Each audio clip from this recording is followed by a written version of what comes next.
Hey, Don here. Okay, back again with another live stream. And let me check my sound and everything. I'm going to make sure everything was good. I think I might have got a little, I don't know if I whistled or I got a feedback in my ear there while I hit the mute and turned back this way, and it might have been a feedback. I don't know. Anyway, I usually don't get them though, and I usually have the laptop a little closer to me than where it is right now. Okay, so let's go to the desktop and I'll show you what I'm going to do this video on. First, our backup video is being made along with our live stream. Resources look okay. Now, I'm going to do a video on these. I ordered 3 of these. They're little gigabit Ethernet cards, PCIe, and they're a good price. And they had some, enough reviews to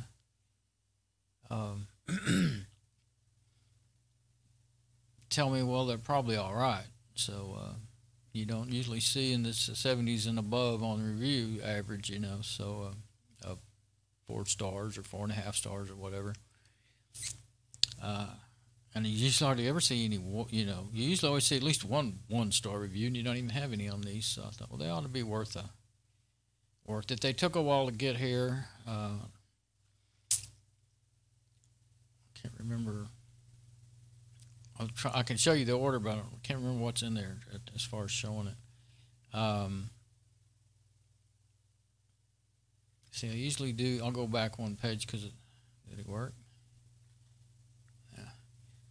Okay, yeah. I paid $461 each, and I got 3 of them on November 25th, and I don't remember. They took about, I think, 2.5, 3 weeks to get here, which is a little quicker than some things on slow boat from China. So that's where they came on. They came on a slow boat from China. I hadn't thought about that saying in years, but that's how we order things now if we want to get a really good price. So I compared them with others, and there was a couple others in that price range, but some of them didn't have reviews and stuff like that. So I think there was one that was maybe 50 cents cheaper. And what I was also looking for is well, this one, I see I'm going to be running on Linux, so the fact that it said, they usually run in Linux anyway, but it's good when it says that it does. And where is the information on the chips? I think there's something about, yeah, here it is. Okay, this is a RTL8111C, Realtek. I have best luck with Realtek in Linux. I've been running Linux since 05. I don't even hardly run Windows at all anymore, but it runs all the way from XP to, does it mention Windows 10? And noticed I don't pay attention to that. It doesn't say Windows 10, but that's actually fine with me, not a problem. It says Server 2003. That's pretty old, isn't it? So, Vista 7, yeah, it doesn't say 8 or 10, so that's actually usually good for me. That usually means I won't have problems with them in Linux. And the reason I ordered, well, I wanted some anyway, because now I have 2 gigabit routers, and my internet is now 200 megabits down. So, these 100 megabit Ethernet cards don't cut it anymore. So, but the onboard, my mom's machine that I've been upgrading, I upgraded to an 8-core with 8 gig of RAM on the ASRock motherboard. I've got lots of videos on it. It wouldn't work.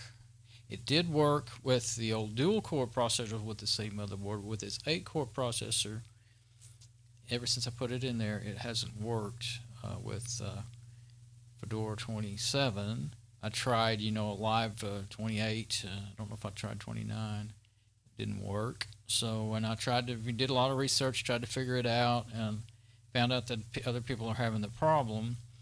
Doesn't seem to be a fix for that particular chip, and I believe it is a Realtek chip. I can't remember exactly what it is now. But, and I actually forgot one of the things I was going to do. Well, let me show you those things first. Let me get on my wireless mic. My new wireless mic, I got through doing videos on them. I say them because there are two. It's two mics. It's two mics. Let's see. Okay, mute the SM58. Get on the wireless. Now let me check my sound again. And there we go. Okay, so make sure when I do changes that I'm not messing things up. So now here's the machine laying on its side, and here are the adapters. Came from, like I said, they came straight from China through Amazon, but they came straight from China. China Post. Oh, it says from Mei Li, and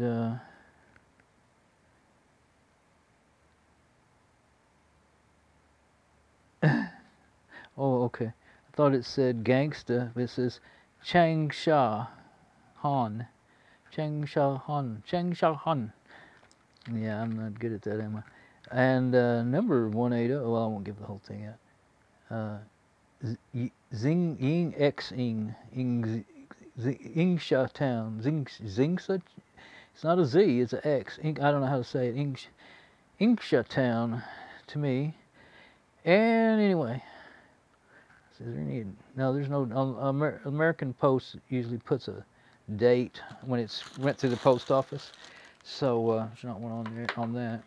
But now I will say right off the bat, I wished I hadn't even opened it until I got on the video. You know, all I did was just cut it open, and I saw that it came in a bag. You know, I mean, something like this really ought to be in a box to protect it, and I'll show you why. All I did was wrap it in that, and I mean, you know how delicate circuit boards are, and I mean, they are in what looks like, you know, anti-static bags. Like, well, they're not. No, they're not anti-static bags actually, but it's best to have stuff. You know, most manufacturers kind of quit doing that anymore. They used to. Where is it? Okay, here it is. One of them got stepped on. Now, I'm sure you can't see it in the bag there, but I'll get it out. You can see you can see that I hadn't broken the seal on the bag yet. So I didn't, you know, of course you don't know whether I stepped on it on the way in from the mailbox, but I didn't. Of course, at least they weren't expensive, and that's why I took a risk on.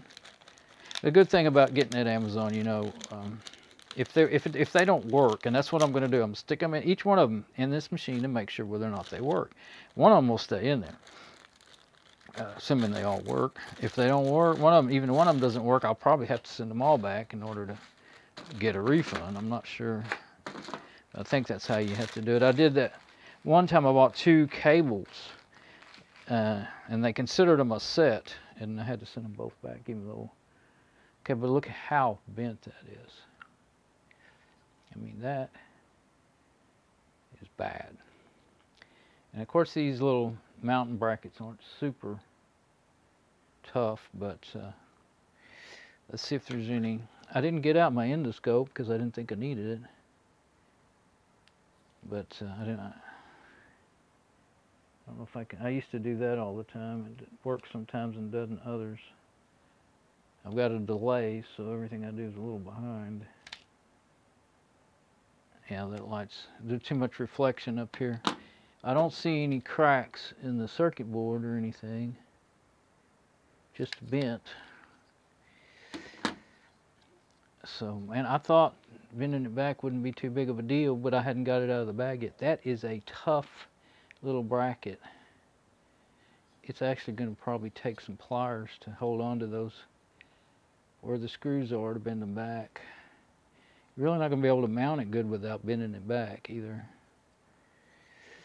I guess the best thing to do would be to take it off the circuit board and put it back. Yeah, it's got, luckily it has screws that don't look like they would affect anything.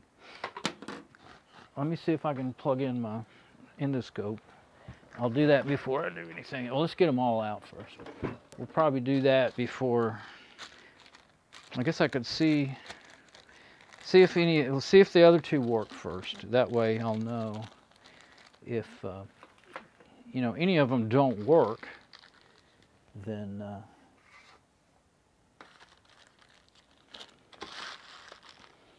trying to figure out what I want to do with all this packing. Yeah, if any of them don't work, then there's no point even straightening that one out. Because if once I straighten it out, that ends me getting to send them back damaged. Whoops, that one didn't come off nice like the others did. So now the seal's broke on that one. Hope it works. Hopefully it's not bent. It didn't look like it. Yeah, it's okay.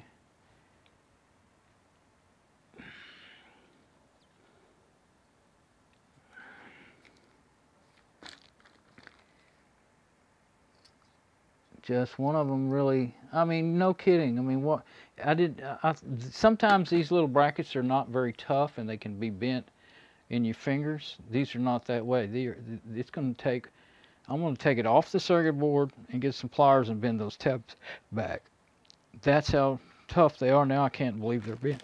They're bent. So somebody must have dropped the package, stepped on it, picked it up and kept on trucking. Because it's not like I've ever done that before, right? With something I was carrying. Yeah, the seals don't mean that. See, I just was more careless with that other one. I would have got it open without breaking its seal. Sometimes you get this stuff with loose screws and stuff, but they don't look like. Oddly enough, I guess they look. I've seen a lot worse looking, like strength-wise and stuff, and on circuit boards and parts and stuff. They actually seem to be pretty sturdy. Yeah, I've seen metal half that thick, so it may be lucky that they are. It was a tough bracket, or it probably would have been broke, not just bent. I thought that it was such. I just assumed, oh well, that's that thin metal they made it out of, and that's why it bent like that. But it's not. So yeah, I've got to. Let me get the screwdriver, the screwdriver.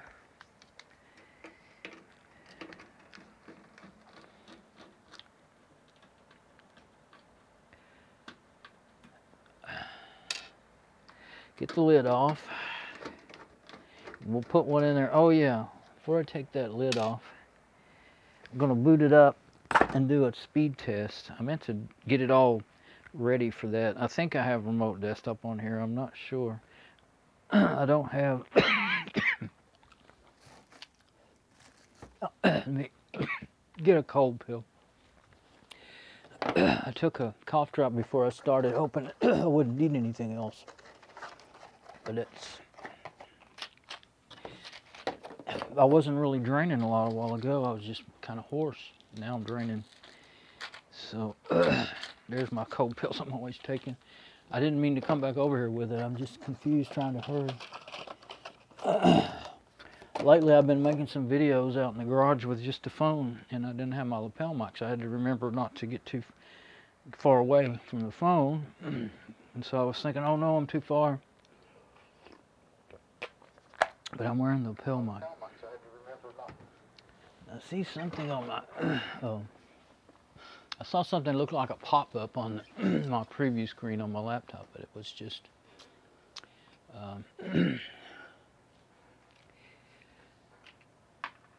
let's see, how am I going to do this? Okay, I'll just leave it like that, and then I have to be on the other machine. But I can't show you. I don't have a camera pointed at the monitor, so I can't. Unless I turn on remote desktop, I can't show you what I'm actually doing. I'll just tell about it. You can see the machine start up. Oh, I've got it plugged in, but I don't have it turned on. Okay. There's a switch on this. I'll turn it off for safety. It's a neat machine. I got a box just like that with my red black Bible Star, but this one looks nicer because it's got that new RAM with the cooler covers on it and everything. probably can't see it that good. It's booting up. Let me flip the light off for a second and see if you can see it. Should be able to see in there. Boy, that video is way behind, isn't it? But there we go.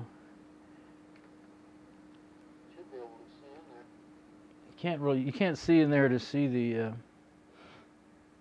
It's got lights on the front too, but I still like those cases. They don't make them like that anymore. Well, that was the only ones I ever saw just like that.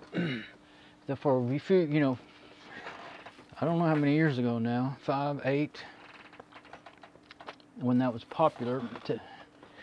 I guess I did, you know, I have seen a few, but anyway, it used to be really popular with, you know, custom PC kit machines. That's what they were. Got them from Tiger Direct. Well, actually, I bought a kit to build this one for my mom, and then the first one came with the side cracked, and the front, some of the attachments for that attached the front were broken, and they sent me a new one for free, which was good. Okay, let's see. Yeah.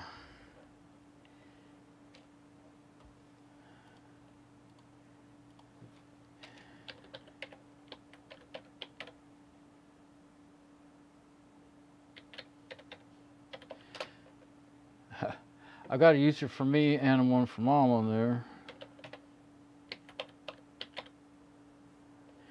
And I can't remember the password for myself. I thought I would use, I just thought that it would be best to use my username for doing this stuff. But it's got Fedora 27, and I'm going to go ahead and upgrade it to Fedora 29. I'm looking for the password of that machine.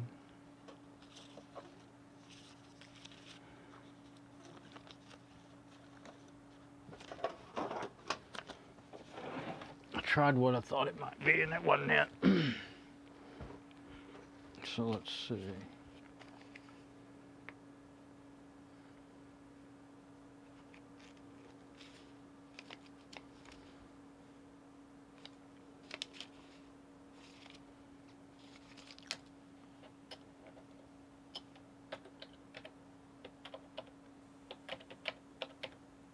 Okay.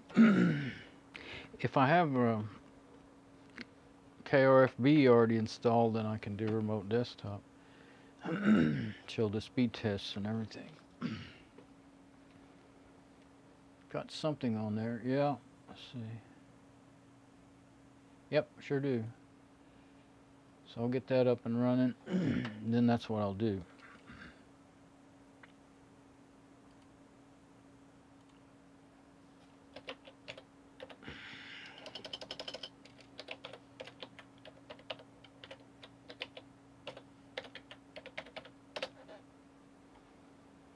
Uh-oh, this is on a different network. No, it's not. Okay.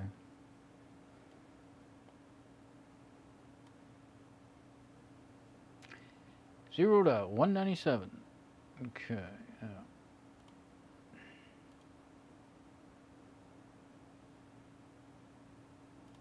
Okay.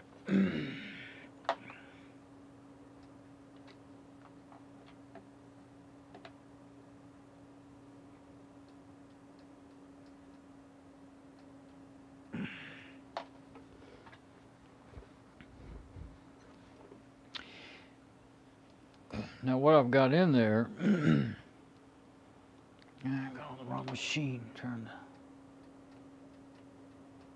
my regular mic stand. I guess I can move it.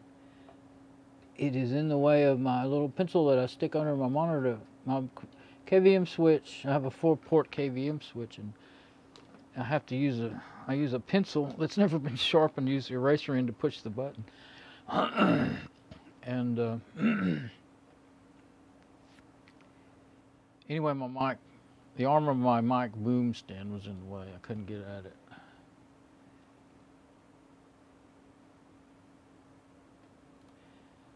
Zeroed out 197. Okay, let's see. May have been there. Yeah, I've been there before.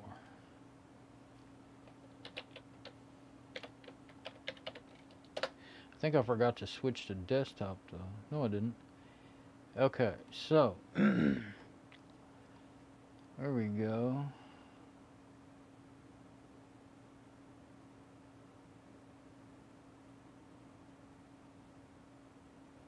Yes, okay, okay, F11 goes to full screen, so there we go. You got to remember how to get out of it, because this one doesn't have a GUI thing at the top to get you out of it. Okay, so we'll just go into Firefox there, and get out of it. Since I'm going to be up and down, I'm just going to stay on this wireless mic as long as they're working. I won't be as I usually don't like to, because I don't like the sound of my old one near as much as the SM58, but this is not bad at all. All right, new Firefox content blocking. It's some. Oh, okay, yeah. That'd be nice if this was all finished. Oh, it's updating add-ons, I think, and stuff. Yeah. Hasn't been. Oh, it hasn't been on in my screen name in a while. That's what it is. I was going to say. I have been in it. Okay. Translator, media extractor, downloader. What's that? Oh, screenshot tool. I didn't know that was. I still had that on there. Okay. Yeah, and everything's all right there, and I always like it up at the top, but I won't try to fix that right now. Okay, what was I going to do? Speed tests. Oh, how about...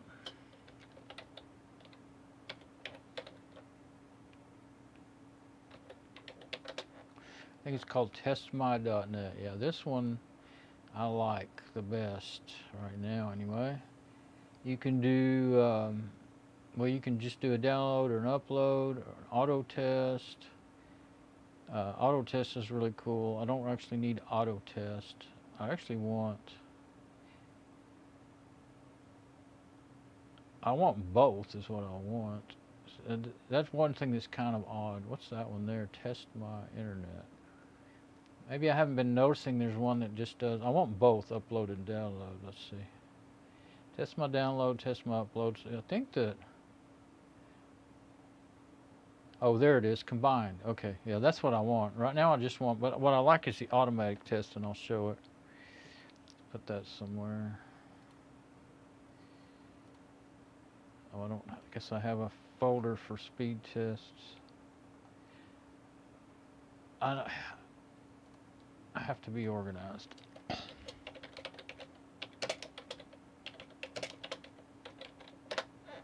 Well, I need to find this stuff over and over again. Okay, now the automatic one is really cool, because if you're going to be leaving the machine on, leave it running and have a test. Like you can do, I think it will. You can join it and do every 5 minutes, but you can do every 10 minutes if you're not joined, and you don't have to pay to join it or anything. I just never have taken time to do it. And you can do. I don't usually do more than about 5 times. But I'm not going to do that right now. And like I said, I like to do the combined test, so I do that one there. You know, the site's working better now. Used to you couldn't hardly read it. Everything was out of order and everything. But I'm not going to sit here and do that. I just wanted to do one test before I take this Ethernet card out. Now this Ethernet card is, where's the connection information? Okay, so what it is 8139 2. I've never seen one that's a 2 TOO. 8139. So it's a Realtek card. It's a PCI card, a regular PCI, not a PCIe, and it's a 100 megabit card. So you know that's the max it's going to get, and I think it will test at around 95 or something like that. It won't actually get 100. I don't think they will. You know. Really run their full. We'll see. We're going to do a combined test. This test usually comes out a little slower than some of the other ones, like what my ISP Charter Spectrum now uses. But this one, I believe, is more realistic to what you're really getting on the internet, rather than back to your ISP's speed test server. Of course, it's going to get the best possible a straight link to your ISP speed test server is going to get the best. Okay, now see, that's not so great. 51 megabits down and 7.8 megabits up. Now I got on my machine, I guess I'll do one on my machine. Let's just compare right now. That'd be our first thing. Okay, so let's go see if there's any difference. Now that is with me doing remote desktop, so that might be where there's a penalty there. Although I've done them on remote desktop and it was, you know, higher than 51. Now I could test again, and then let's just turn on that. Well, it only does it every 10 minutes, so let's hit retest while we're off over here at the other. Okay, now then, we'll do testmy.net. I don't type straight into the address bar because I tend to make mistakes too easily. And I already have this in my combined. Okay, now let's see what we got. We should be getting 200 down and 10 or 12 up. Usually I get 200 to 212 down. Well, I'll use, like I said, a little less on this site than the other sites. I'll use the other sites too and see what I get. Well, I'll use, like I said, a little. Okay, so we seem to be a bit slow tonight. And usually, you know, I'm streaming right now, but that's not, usually doesn't make that, you know, that big of a, I mean, that's a lot between 212 to 124. So let's do speed tests. That's the one I used for years. Let's see if there's a big difference.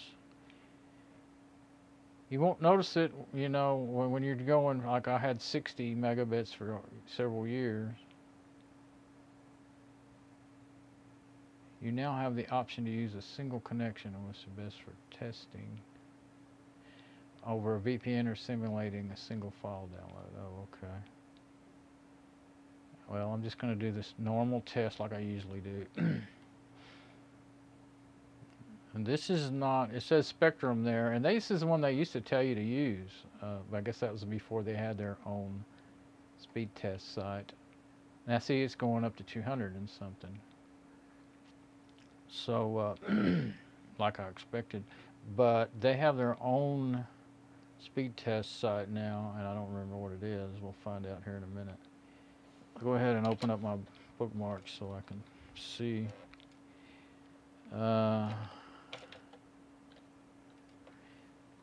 Yeah, that must be it right there. Yeah, we'll go there in a minute. This is, okay, so we got 213 down, 973 up. I usually use this one because I can remember its name, speedtest.net. I used it for years. Somehow I just now remembered that one. But yeah, that's a lot of difference. What did we get that time? We got a little better, 63. This is on Mom's machine. Now, we'll go ahead. I wasn't planning on using all the different sites, but we'll go ahead and do it. Open a new tab. And actually, I can copy and paste these addresses from these sites, too. Now, this is the Spectrum, and I believe they have their own server now. I mean, it says spectrum.com. They could be masking some speed test server somewhere, though. Might not actually be their own server. But this is the one they want you to use when you talk to them on the phone, because I did have to call them. Well, I called them when they sent me a letter saying, oh, we think your modem's too old and we're upgrading to the faster service and you need a new modem, and, you know, it'll be free. And so I called them, and well, I was actually having trouble too, so that I did some talk to tech support too. I got the new modem, and now I was getting, well, they hadn't went to the 200 yet on there, so. And let's see, I'm going to do screenshots of those.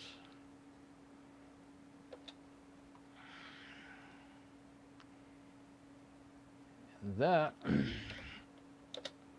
there's a lot of variants, so yeah, don't just use one test site.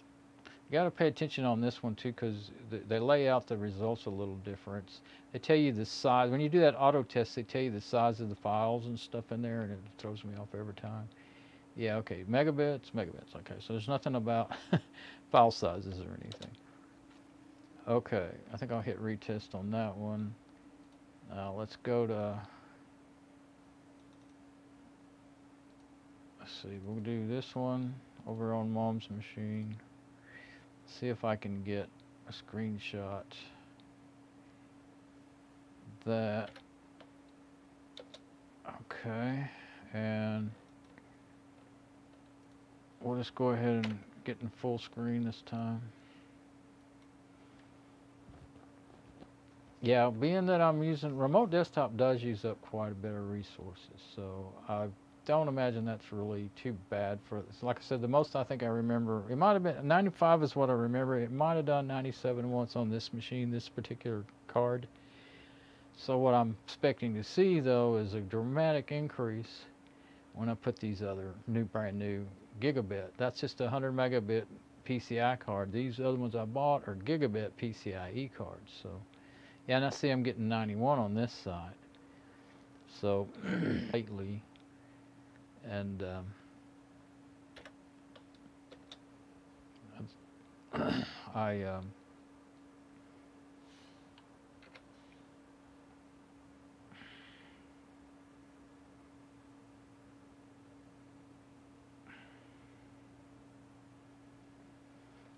I got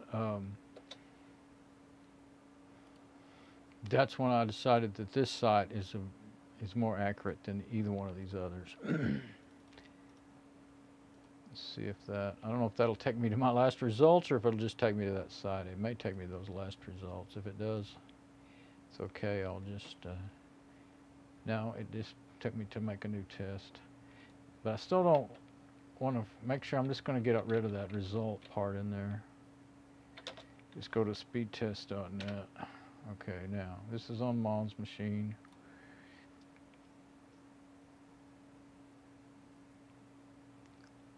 So that shows you your external IP address right there, and then that shows your close. This is going to a server in Fort Worth, which is about 15 miles from me, maybe more like 12, as the crow flies. I don't know how the cable's routed though. How do we know how far that cable routes and how many twists and turns it goes on? Now see, that's a little different still yet. Her machine and on mine of her machine. I should know, I'll know it's remote desktop if I pay attention. And I don't think I did a screen. Yeah, I didn't do one when I was on that site. I should have saved those other ones in the bookmarks. I'll probably need them again before I know it. Let's see.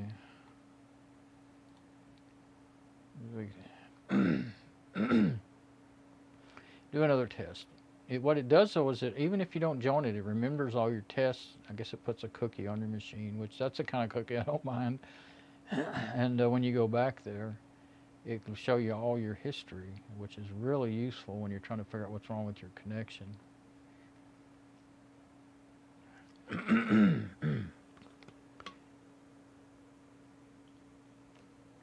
Even if the representative you talk to doesn't want to talk about other sites, you still can use it, so you know how much to, you know, like maybe you're going to have to keep pushing them and get them to pay attention, you know. Yeah, see 57. I wouldn't argue, and now there's the results right there.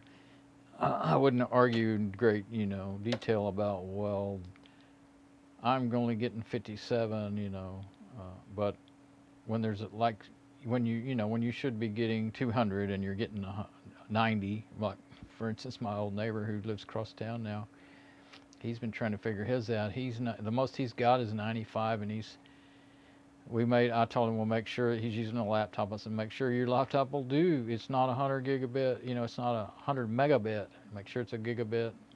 He finally found the specs for his laptop because it's a bit older. I worked on, well, he had two of them, and I worked on one of them for him one time. And so anyway,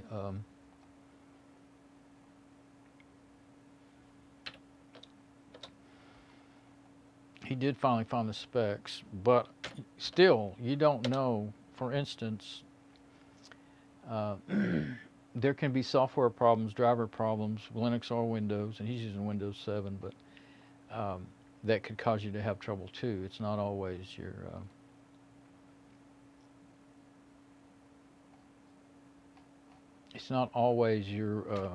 wiring and your modem and router and all that. I'm finding that out more and more. When I was trying to find the old computers I have in the garage, I was digging out PCI, Ethernet cards, and I had 3. One didn't work. One was like 35 megabits, most it would do, and this one will do 95. We'll say somewhere between 57 and 95, and the one this is my machine I'm talking about again. So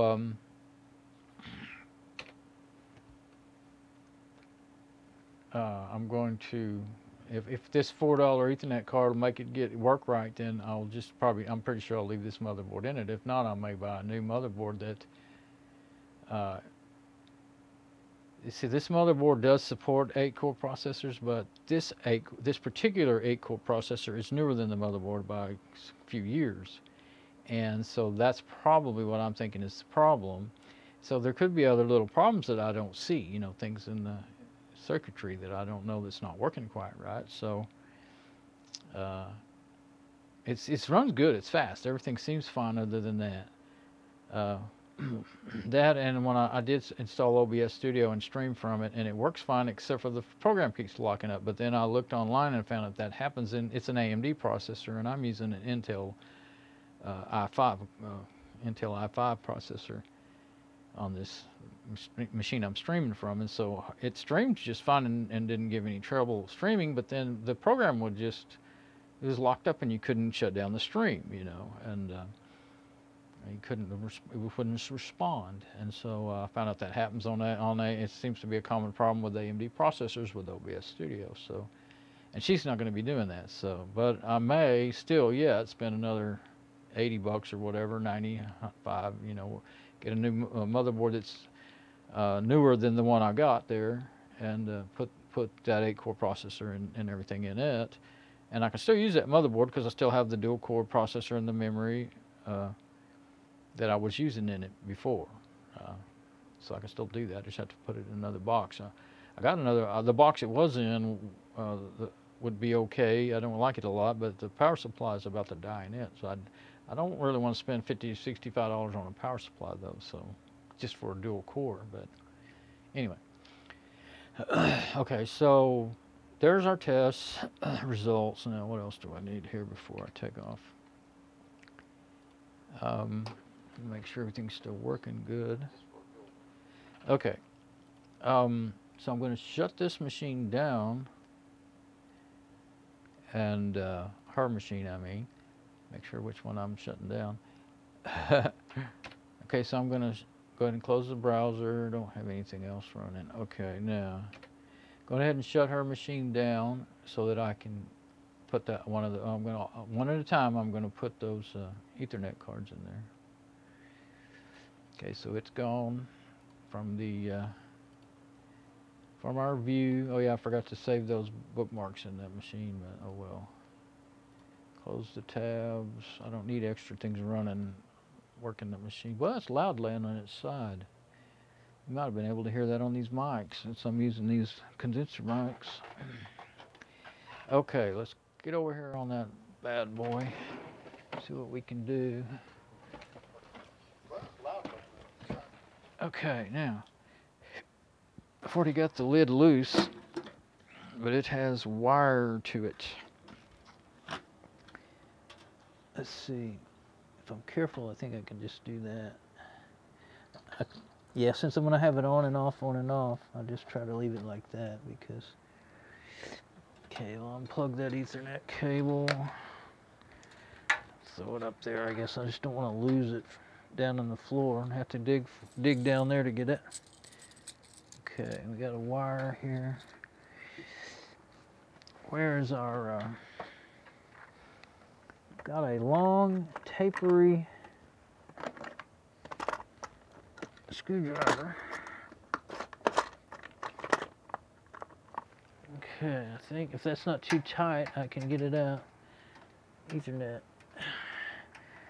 Yeah, and but the Ethernet, I never did get to that point. The Ethernet did work in Fedora 26 on this motherboard, but with a dual-core processor. So I think it may be something in the newer versions of Fedora. Well, I don't think it's something in the newer versions of Fedora. I think it's something to do with this processor and this motherboard combo. This is a D-Link Ethernet card. And let's see, we'll get the. And for those playing along at home, as Davy Jones likes to say, Dave Jones is an electronics engineer wizard, in case you don't know who he is. DFE 530TX Plus revision D2. So I believe that is its model number. Made in China. It's not as old as I thought it was. I've got a few things that are old enough. Let me see. Well, I don't know that, you know, like I'm thinking of PCI cards and stuff. I got some ISA cards. Now those might, some of them been made in America, but really, I think they would have been made in Japan or something, but if not in China. If not, then that. So, let's get one in there. Guess I need to organize this little party somehow. Okay, now here's the thing. I have never even, what have I used that's PCIe? I think these will do either or is what these will do. Let me see what the labels are on them. If they won't, if this board didn't support those, I would have really screwed up. That's for sure. But it's you know, it's. I don't want those. That wire is kind of in the way, but I don't want it down there touching a capacitor where something that would get hot. I don't see any label that says what kind of slots they are. Floppy. Oh, there it is. PCI. It's upside down to me. Looks like it. Oh, PCI 1, PCI 2. Oh. That doesn't say what kind it is. I don't really know where the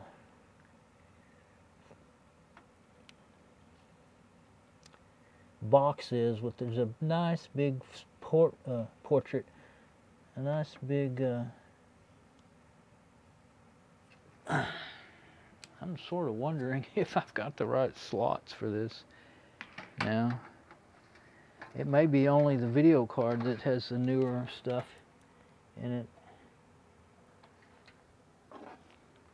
This one took up all the pins, and I know that, you know, some things will work and fit and work, but they don't take up all the pins between these. But it's whether or not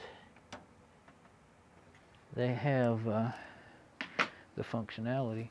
I just realized something. No, I saw a box under my desk. That is for my D-Link router. Okay, that box for the that motherboard is either in my closet or out in the garage.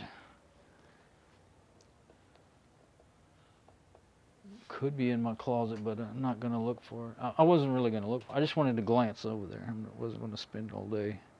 I don't know what to do but put it in there. It may not work at all. I just thought this motherboard was new enough to. This could be newer. I may have messed up because they may be newer than I realized they were. I think I forgot to do my diligence and check when I was getting them. You know, I mean, I do remember thinking, okay, oh, those are not the regular plain old PCI. And then I thought, oh yeah, well this is a newer motherboard. It'll be fine. Okay. I may be finding, yeah, there's a slot there, and there's no slot there. So I think I have got cards that won't work. I don't know if I have a machine with a motherboard. This is the newest motherboard I got. Of course, it doesn't go in there backwards, but I just realized that little dividing thing there.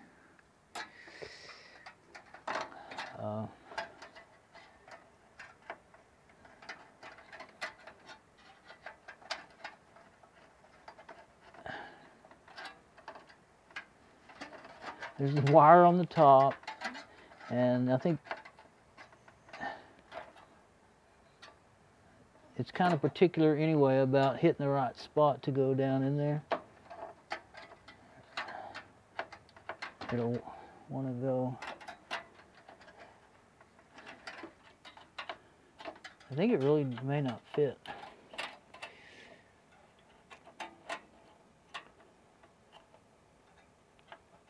Oh yeah, now I can see. I need more light, and then I can see. Yeah, there it is not made to go in there. It got a dummy pin for dummies like me. Let's try to put this stuff in there. So see if I can get.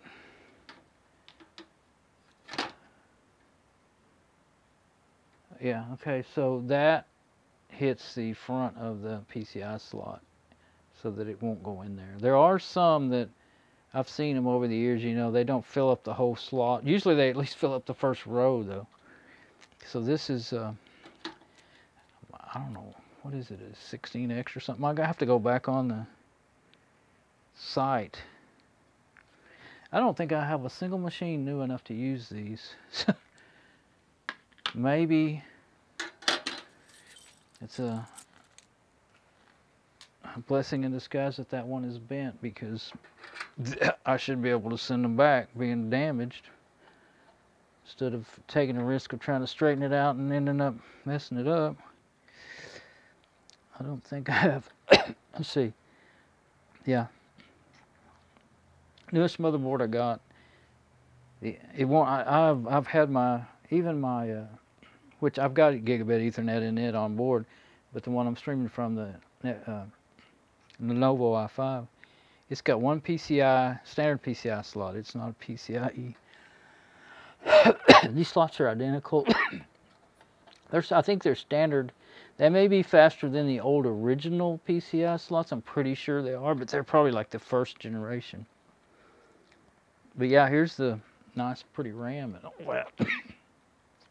And that I got for $10, and that's one of the best fans I've ever got. And hers started making noise, her original one. Now it's like $17 or $15 or something. So I guess people, you know, gave it good reviews, and I've noticed that if I find something good and it starts getting some good reviews,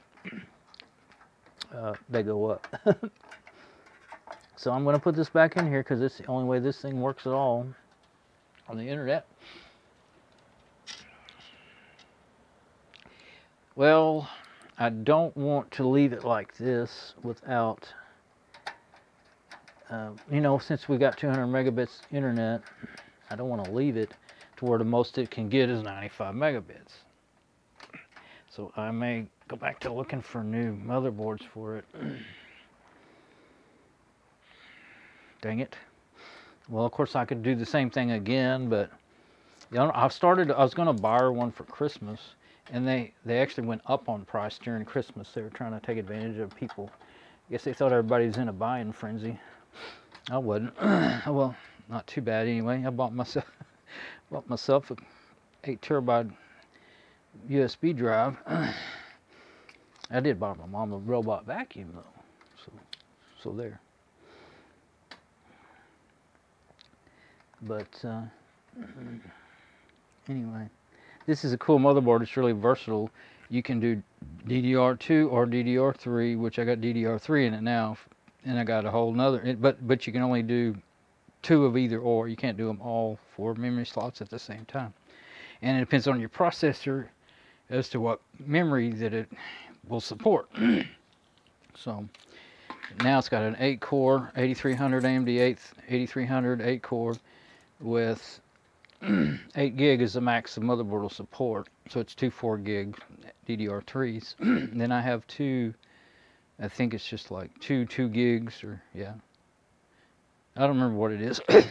Might only be 2 1 gigs. I think it's 2 1 gigs.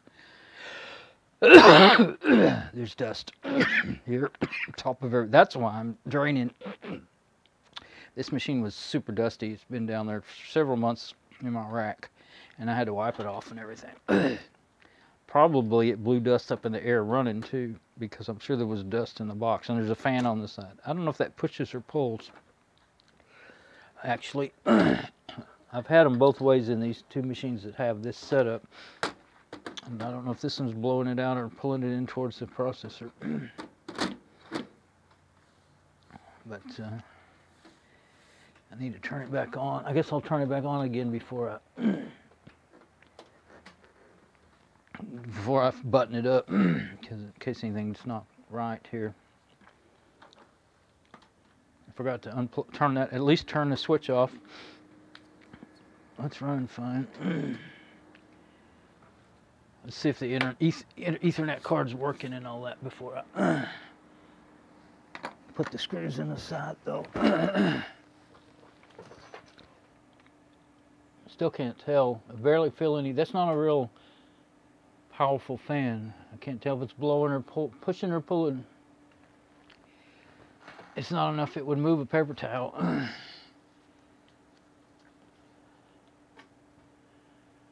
Well, looks like it's pushing. Yes, it is enough it'd move a paper towel. Corner of one. Yeah, it's pushing. So yeah, it probably blew dust up in the air. I've go back and forth into which one I think works best. I turned them. On the one hand, I think pulling all air away from all fans pushing out, and then the front is vented. Well, this one's not vented too much on the front, but any other place where air can come in. Most machines are more vented in the front than this one, actually, and so anyway, pushing all the air out that you can and pulling air in through, vents. But there is a concept of pulling air in with one of the fans and then pushing it out the back with the other fans. And yeah, these fans don't blow hard. It's quiet. This is a quieter machine than one with 80mm fans. That's a 120 in the back. And then actually the power supply fan's blowing more now. It's actually more noticeable with the paper towel in there than the 120mm fan. I was going to say, that's not in there backwards, is it? There we go. Yeah. It's got a spot when you put it kind of half over the fan, it actually wants to pull it up to it, but then you move it over a little more, and then that's really weird. Certainly it's not in there backwards, is it?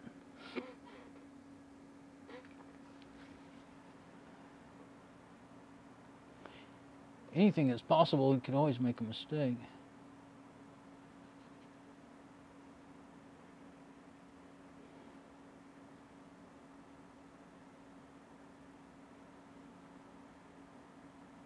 Yeah, it's blowing. Okay. I want to make sure I hadn't messed up somehow.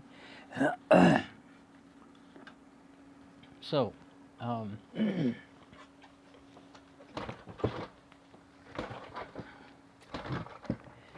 yeah, well, at least I confirmed that I really don't want to leave the machine like that. I had intentionally, at first, I thought I'd leave it like that. Well, we didn't have 200 megabits. I didn't know they were going to do that.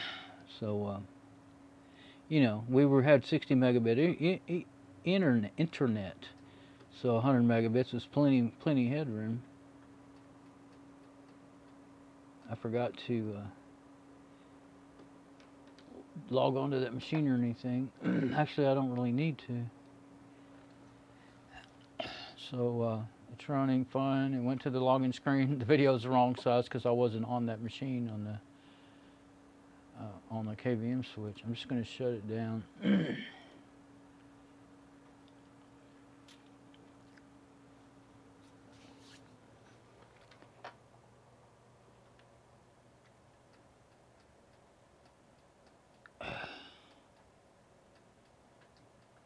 But her machine has been like that as long as she's had it, and it never gave trouble with overheating or anything. So I think that, well, for one thing, there's lots of vent right here. So air can, it may not be a lot of air being pulled in from the front, but there's a huge vent right there on the end and the bottom. And I think the other side might be able to pull air in, maybe. So yeah, it can pull air in just fine. So yeah, I think I like it like that, because I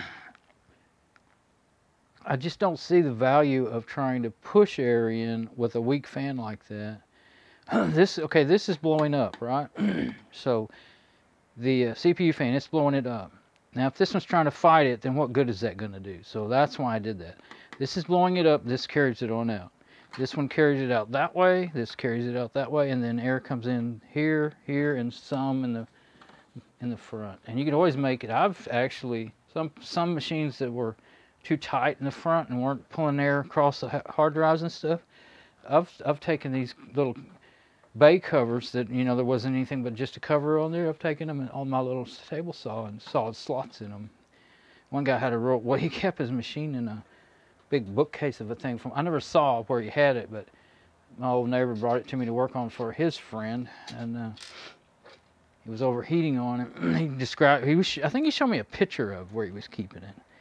And so that's what we did. We put another fan in it, and luckily that dropped before I could reach it and see it. Put another fan in it and added a fan to it, cut slots in the front, and it didn't overheat anymore. And I think he had something else he needed doing to it, but anyway. Dang it. Well, I got my mic cable on. I think well,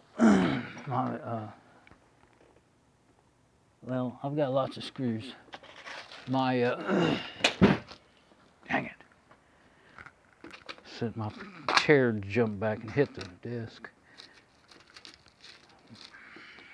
I think my magnet has gotten weak on my screwdriver.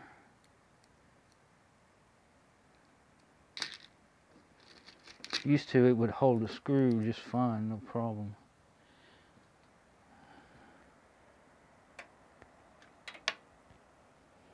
It's very weak, and I'm used to depending on that. Well, it would help if I was going where the screw holes are too.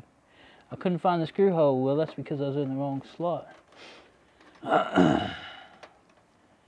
Okay. Now, I'll pick that other screw up later.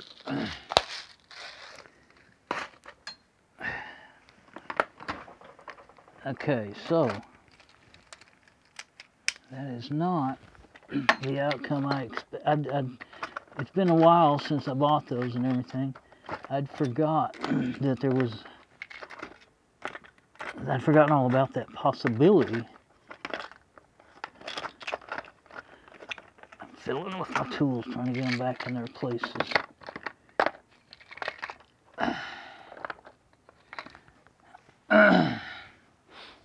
Okay, so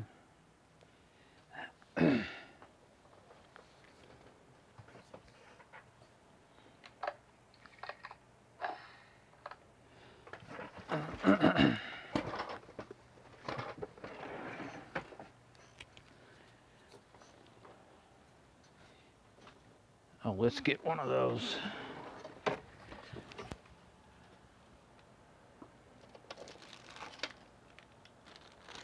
Just grab the one that's bent just because,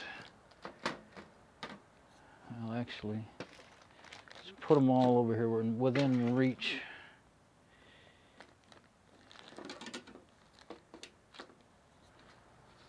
I had a funny feeling whenever, I don't remember when it was, after I ordered them or when I got them.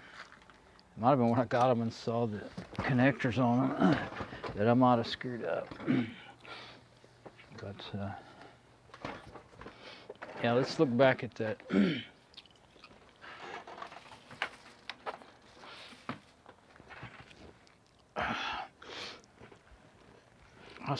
Sometimes I shop so long I forget the things I should be looking, what it is that's supposed to fit, you know. Okay, let's see.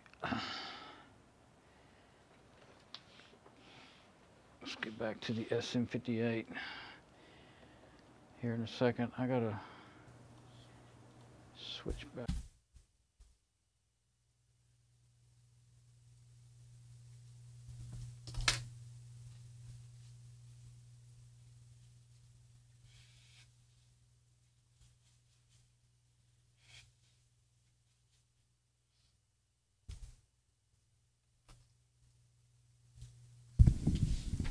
Okay, sorry. I had to situate myself. My nose was trying to run a little bit.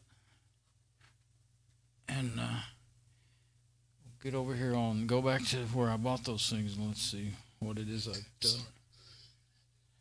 I bet some of the others I looked at were, excuse me, what I really needed. Thing is, it could be too late to send them back. You get an extended time. Oh wait, did I buy those in November? I can't send them back. I noticed the reason I thought I could send them back was on Amazon. Everything you bought in December, you had up until somewhere up in January to send them back because Christmas returns and all that sort of thing. But I bought those in November. Just remembered.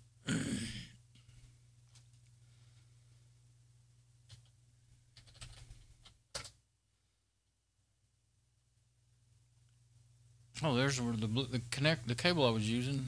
I bought those in 2016. They're all right. They're Cat 5Es. I don't have too many of those. Now that's what I'm going to need is that and above. That cable there, that's a 30-foot or 35-foot HDMI cable. And I was going to use it in kind of an installation, you know, setup. I was going to run... Oh yeah, I was going to run from the computer to Mom's TV, and then she didn't really want to use her computer to watch stuff on the TV, so I never did it. So I've used it a little bit here and there, but trying to see, does it have? Yeah, 3D audio, 3D and audio return channel. It's a pretty cool cable. So, and that's my new switch I got. It's working great. Okay, so am I still on the desktop? Okay. Okay, so let's see what I did wrong here. I can look at my, let's do this too. I know I have links saved. Oh, that's my new mics that was talking on here. That's not where they're supposed to be. They're supposed to be, oh, that's the invoice. Okay, when I bought them.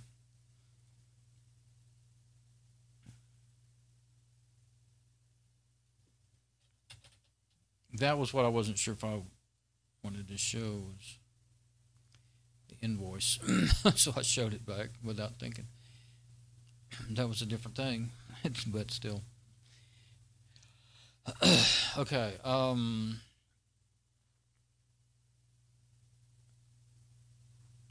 PCIe, and I don't know if it even says, there's not a lot of extra information.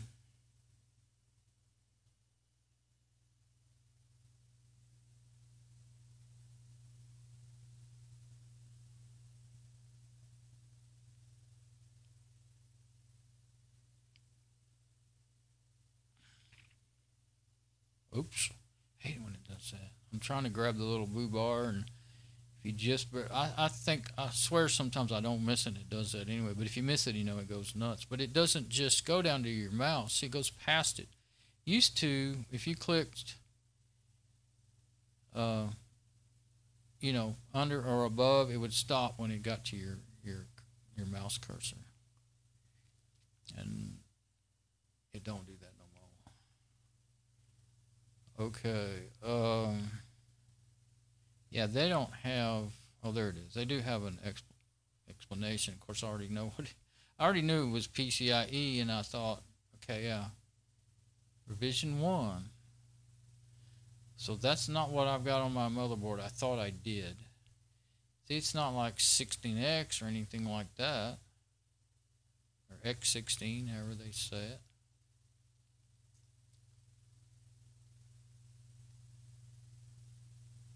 So, well,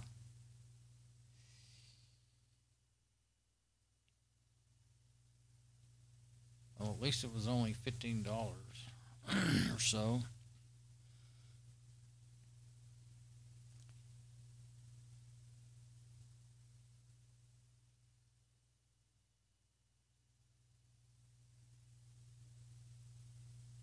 Delivered December 18th. Let's see what happens if you hit return. Probably says you can't return it. Well, it doesn't say, hey, you can't do it. It's too late.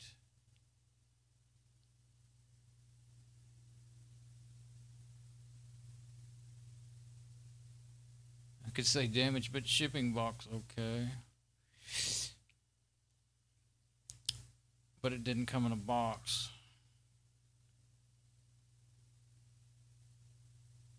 I would say broken, missing or broken parts, yeah.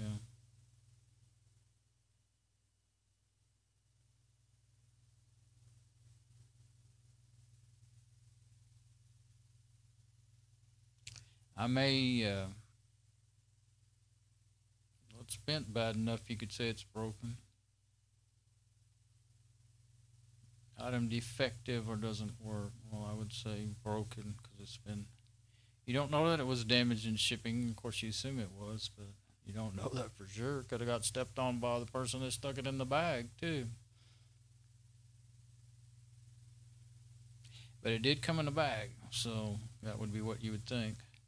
So anyway, maybe I can send it back. It may say, after you go through more links, it may tell you can't do it. We'll see. I'm not going to do it right now. But, yeah, it was $12.45 for all three of those. Handling promotion. I didn't know there was. So it was $1.38 taken off. It's one of those things where it's such a good deal, you hate to send it back. Of course, the fact that that's bent could mean that it's actually damaged and not going to work, too. That's the thing. There's the one that's bent. I mean, the force that it took to bend that could have... I don't see anything broken or, you know, on the... deal. Oh, I do see some scuff marks on there, looks like. On, I don't know. It doesn't look, looks too big to be a processor. It might be a processor.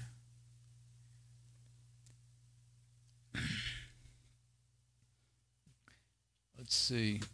I'll keep talking about it and then don't show it. So I'll plug in my endoscope and show it. Let's see, how can I do that?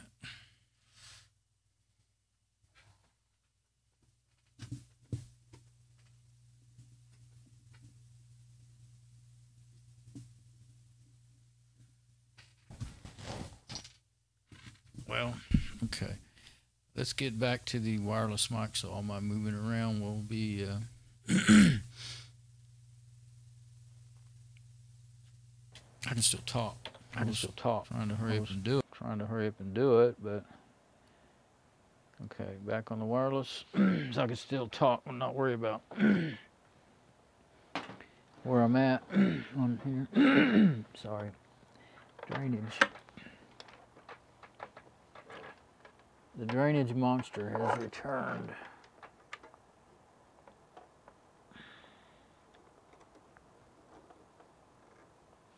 Okay.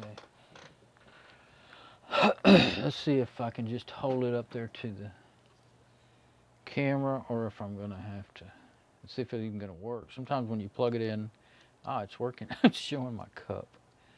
Okay, so let's just get it down here somewhere in my area. Oh, okay, I'll have to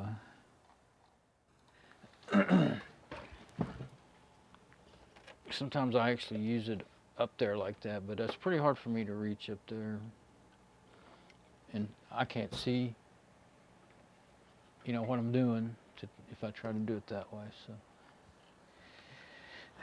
I think I can kind of finagle this around my monitor enough to, I mean my keyboard enough to have it on here. Done it before, from what I remember.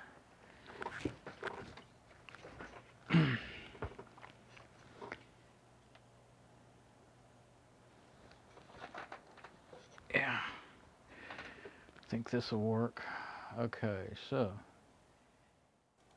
in the scope, there we go. Okay, so here's the back side of it.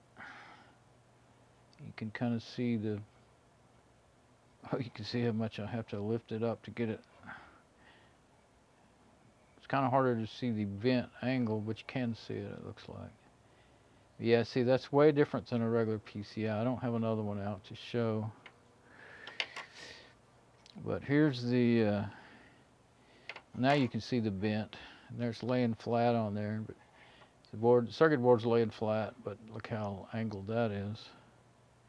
See how much space is in there? And that, like I said, that is too tough to just bend. Most of them you could just bend. I don't want to force, I don't want to break that circuit board. I don't want, I mean, I don't want to mess with it at all now because I'm going to maybe see if I can send it back. But there's the big chip I was talking about. FPE, can't see it. G24102MK. I don't, maybe that is the, well, I mean, that's not the, usually, okay, an RT, you know, a Realtek chip, it'll say RTL on it, so maybe this is a Realtek chip. I was going to say this is the processor, but I can't see the numbers at all. Let's see if a little too much light will fix it all up. A little bit of light, but not too much. Oh, I know what I usually do in this case. Let's see. Turn that light out again. That just causes reflections. Maybe this, I got one that's a little more close up. Yeah, let's see. Even if it's the wrong direction, it might help to be. Put it right up to the camera, see if that does it.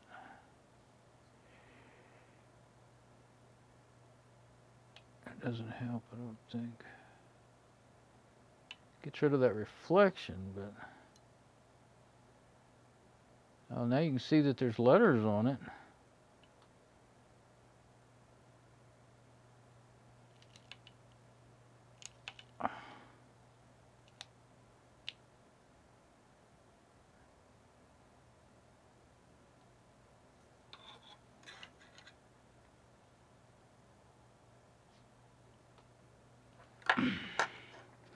That is some tiny writing.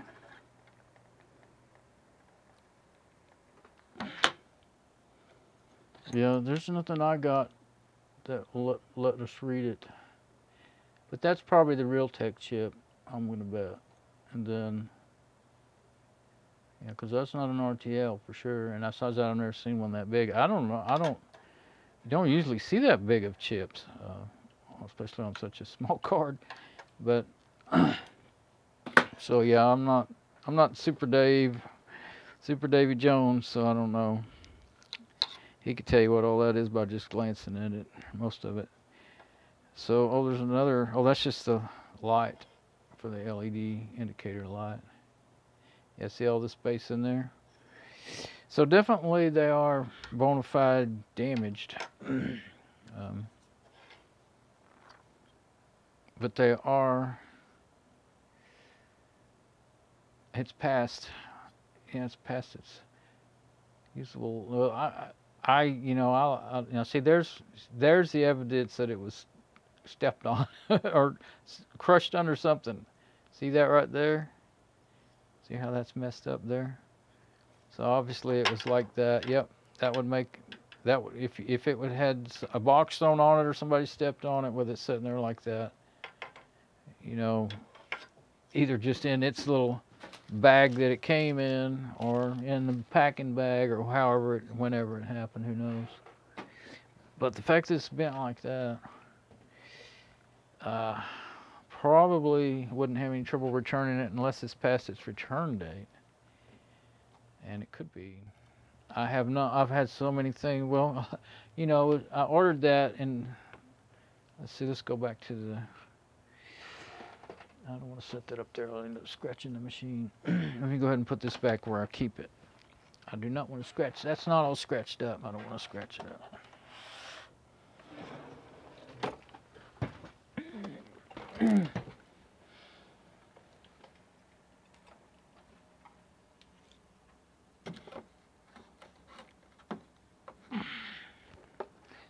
This endoscope is pretty cool, but it is also pretty unruly. The cable, it's about a 10-15 foot cable. It's made so you can stick it down pipes, or I bought it to look down inside my engine to see if I dropped a screw, or I didn't drop a screw, but see if a screw fell off my carburetor, the bottom of my carburetor, into the intake manifold. And I haven't done that with it yet, but I've used it a heck of a lot in here. And I knew I could look at circuit boards with it and stuff, and usually you can read the text on most everything, but not that one. The light, sometimes in the daytime, you know, when there's more ambient light coming in, it's easier to read stuff. This is night. Well, actually, it's almost daytime, 5:50 a.m. I've got my schedule turned around again. But, so, back to the desktop. Okay, so, now that might be just what I'll do.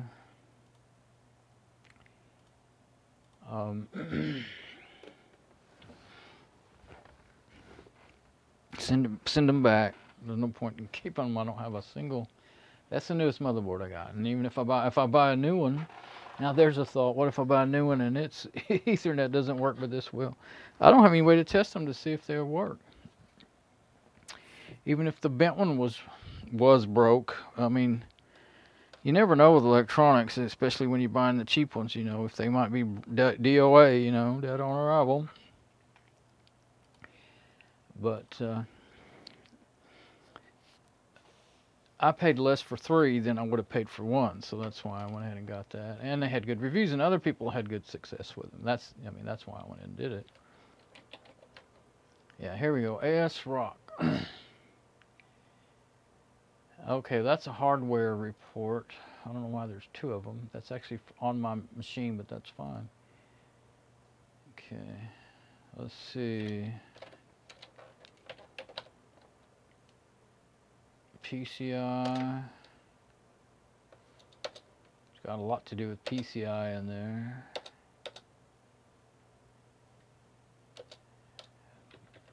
I never pay much attention. Look at all that RAM. All kinds of stuff. NVIDIA. But it turns out, okay, yeah, Ethernet controller. Oh, RTL8111C. What was that? Let's see what the title of that is. 8-core Fedora 28.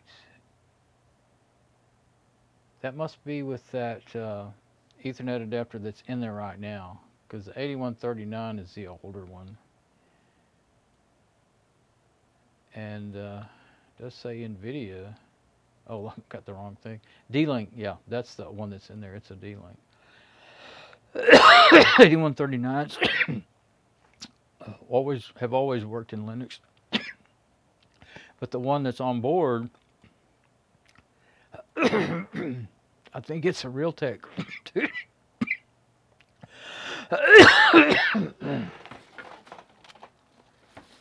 I think it's a Realtek too, but a way newer version. And I read a bunch of stuff that's saying a lot of people had trouble with that version, that was in that era or whatever. Trying to see if it mentions that onboard one.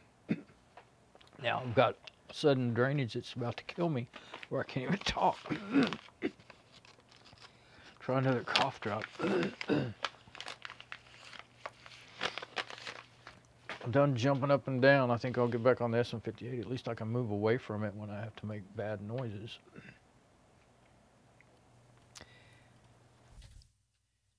Okay, now.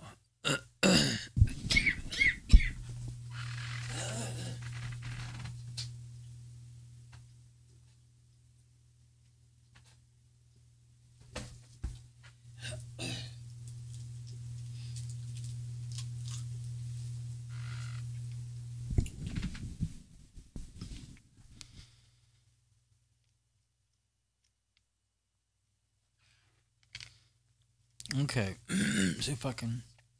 Now I'm jumping over cough drop, but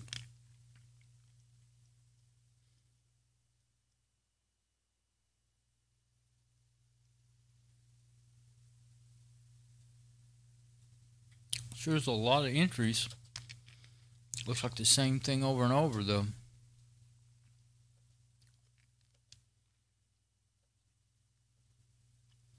I don't know if that's the onboard or not.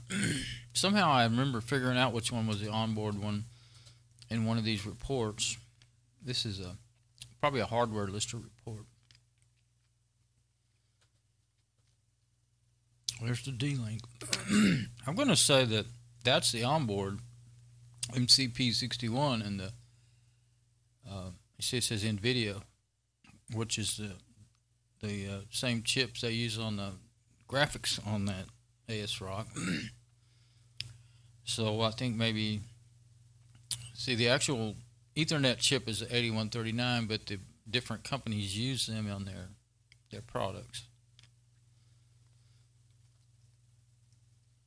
Yeah, I see NVIDIA GeForce, that's the graphics adapter, and it's only like 256 megabytes or something. I got a PCI video card, or I guess it's a PCIe or whatever. It's not a VGA, not VGA. Anyway, I forgot the right terminology for the slots, but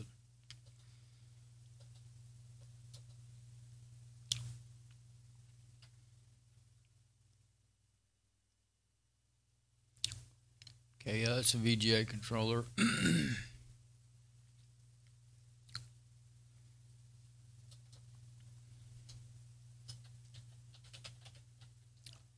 Ethernet D-Link, okay.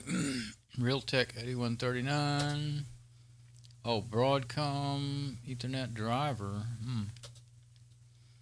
8139 2. Yeah, I saw that on the card itself, I think. Laughed at it. Yeah. Okay. Now let's see what the other one here says. This should be an older report.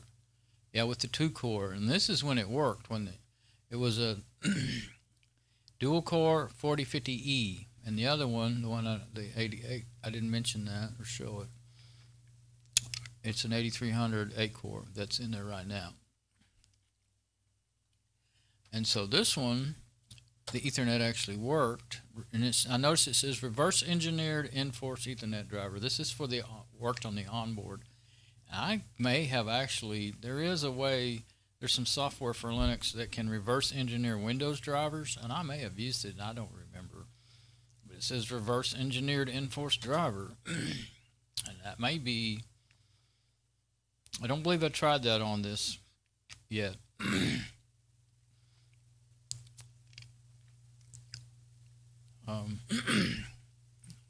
Yeah, I couldn't remember what it was called or where to find it, and it's so much harder to find things with Dragor or DNF than it was with the Yum extender. It's made it a whole lot harder. P61, I believe that's what it is. That's the onboard.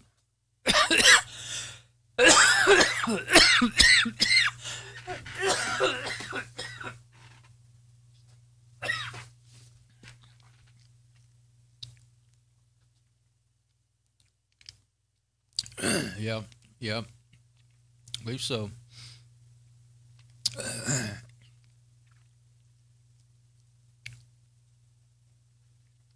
Okay. It's not. I was looking for the specs of the actual ASRock board. Oh, here it is. I found the chip to be an RTL8111CL. Well, I've got. Well, I was searching for both BCM. That's where I found out people had issues.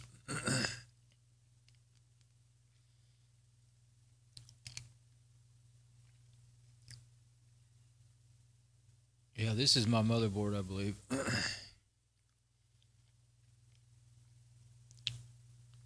This was just my searches for the problems that I was having, trying to fix it.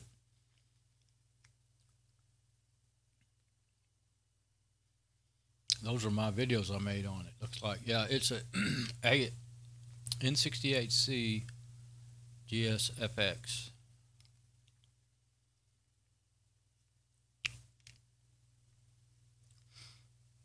And I'm not sure where I got the BCM. BCM's Broadcom. I think I went around and around as to figuring out what that chip really was. I was trying to find it out with software instead of opening up the box and reading the numbers off the chip. I don't know if I ever did that, to be honest. Now, this is like a forum. Yeah, there's all kinds of things that said it was, solved and everything else. There's a PDF on that. But I believe that is what I discovered the chip is on there. Yeah, there's some commands you can run.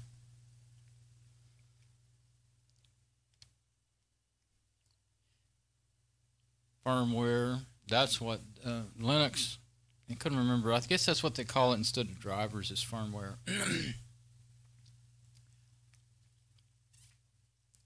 Oh, this may be like some older stuff.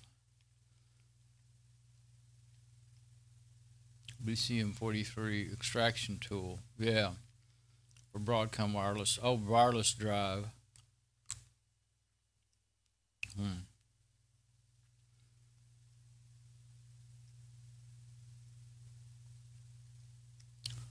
Bet you that RTL is not on there. That, I remember, that's what I discovered it is. I may have gotten sidetracked and went the wrong way. Yeah, see, that's not on there.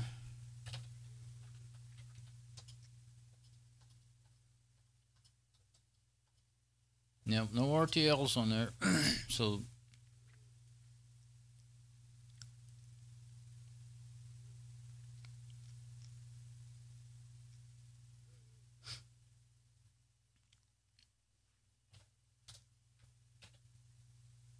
yeah, Gigafy Realtek. That might be the brand name it goes under.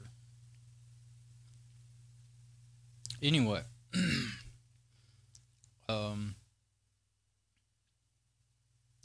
what I really got on here to look for was the ASRock motherboard specs. Oh, I think I see it. Yeah. This is the motherboard specs page.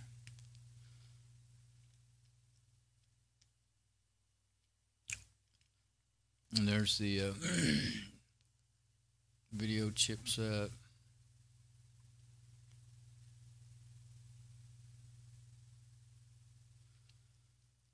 Supports a DDR3 and DDR2. 2 of each slot, but not all at the same time. Graphics, 256 megabyte, that's what I was thinking. Gigabit LAN. Yeah, Gigafy, Realtek, there it is, RTL think I forgot to go look at this at first or something. That Broadcom stuff may be me looking at the wrong thing. But there it is right there. That's what it is. And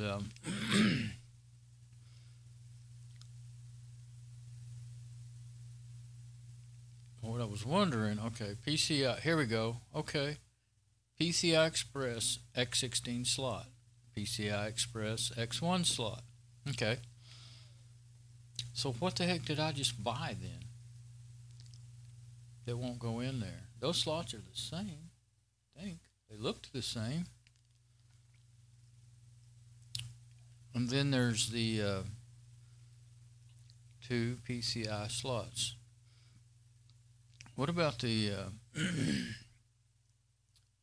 slot that I've got the video card in?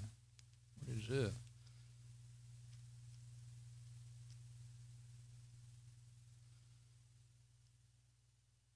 Maybe it's the one slot that would work. Because I know those slots you could put 2 PCI slots, 1 PCI Express 16, 1 PCI Express 1. I need to look in the machine again to see if I wasn't paying attention. Okay, 2 PCI slots. That's what I was looking at and what I tried to put it in and it wouldn't work. There's the other. So it has 1 PCI Express 16, 1 PCI Express 1. Maybe I was blind in one eye and couldn't see out the other, because there's the graphics on board.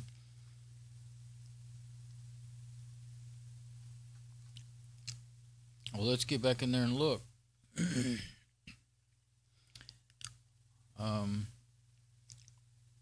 It's not the first time. Wouldn't be the first time I've made a silly mistake like that. Okay, so let's look and see if I just was not seeing what I was looking at.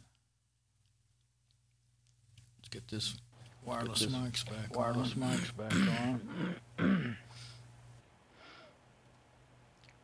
Back to the wireless. Back to the wireless again. We gotta do our streaming, my friend. Okay, I heard lots of noise there. I was concentrating on my song. Okay, you wouldn't believe that once upon a time I used to sing rock songs. I like everything from folk to grindcore metal. I can't do grindcore, that destroys your voice. My golden throat. But I can't sing high like I used to. I didn't really want to sing high. Now I can't. But my voice was more high when I used to record stuff. Okay, let's see.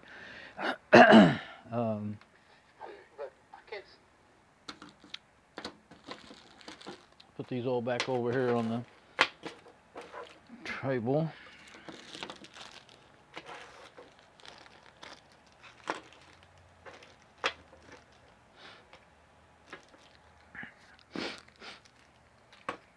Okay, I did put the screws in there. There's only 3 slots in there.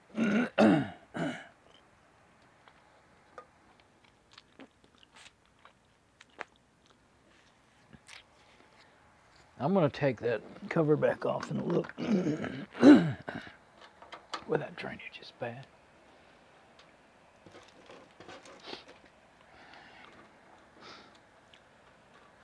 It didn't take much dust to get me in bad shape. One good thing, won't be long here. I mean, when I quit, I'm going to be able to get in the shower because it's late enough. I've been up long enough. It'll be time. I mean, you can do it anytime you want, but I like to get my work, get dirty, and do what. If I'm going to get dirty, and then get my shower, and then it's time to quit, and it will be pretty well time to quit. There's one other thing I want to do, but I don't know if I'll do that. I want to hook some wires up in my amp, which will be in the dust under the desk. But take a look in there while I take care of my nose. Get ready.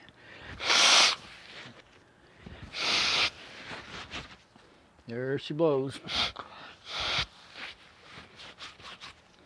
I must be getting tired. I'm being silly. I guess being silly is better than being cranky.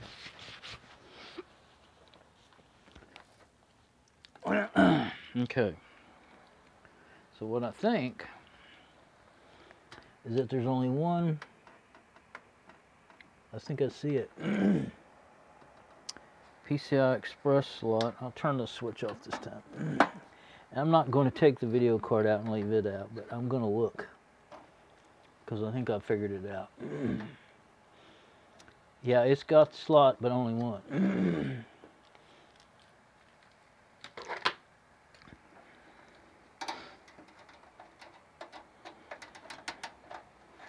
Well, that was loose. You can't. I think there's a problem there with. Yeah, that card moves around. Yeah, this doesn't have the clip like the. Yeah, it is AGP. Doesn't have a clip like AGP. Why doesn't it want to come out of there? Oh, I remember. There, the little nut there gets hung. This is a DVI, HDMI, and VGA card. It's only 512 megabytes, but it's just plenty for my mom's machine. This fan went out, and this is a new one I bought. I got 3 of those for about $3, I think, and I had to do a lot of work to get it to fit and everything. I mean, I didn't. It's just tedious. It fit, but and that's why the cable's a little longer, because it's kind of a, you know, fits all kind of fan. But look at there. What do we see that looks the same?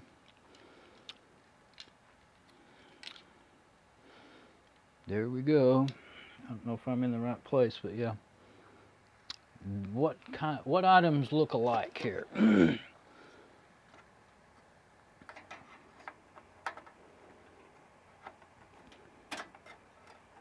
Oh, I'm trying to go in the wrong one again. Why I'm used to, when I want to put something in a PCI slot, I look for a white slot.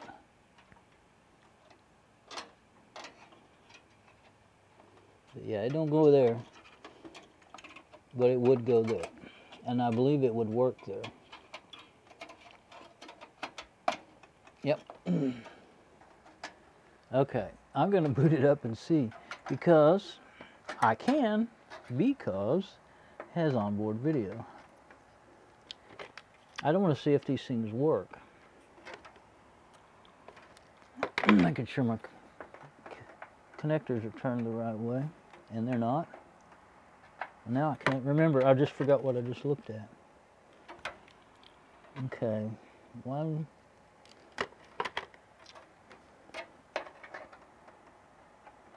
But only 250. I think I got a bent pin in that. Yes. Damn it. I wish you could. Well, maybe I don't wish you could see that, but it was just, there's some loose pins in some of these VGAs. And they're just loose enough. I'm pretty sure I'm out of the camera slot. That if you sneeze at them. Crazy thing is, some of these have broken completely out and the darn things still work with no visible problems. This may be one that is going to have to be taken out. But it, yeah, went straight in there. Over the years I've taken them in and out, even though I've always tried to be careful. They end up getting broke. Now, so that I won't have this machine squawking about this card not being there, I'm going to take it out. I mean, it being there but not being hooked up. That's what will probably happen. Because when I have the onboard, I turn it off in BIOS so that it quits squawking. So, okay, now we've got this new card in there. I'm not going to put a screw in it because, boy, those are kind of out of shape. You know, putting a screw in it would pull it out of its socket. They're actually bent up. I would have to bend it around, bend it up to straighten it out, or bend it some more, or whatever. It's really very crooked. So that one's bent. That's not the one I thought was bent. That one's bent too, just not as bad. I don't think that was, even by China standards, I don't think that was the way they made it.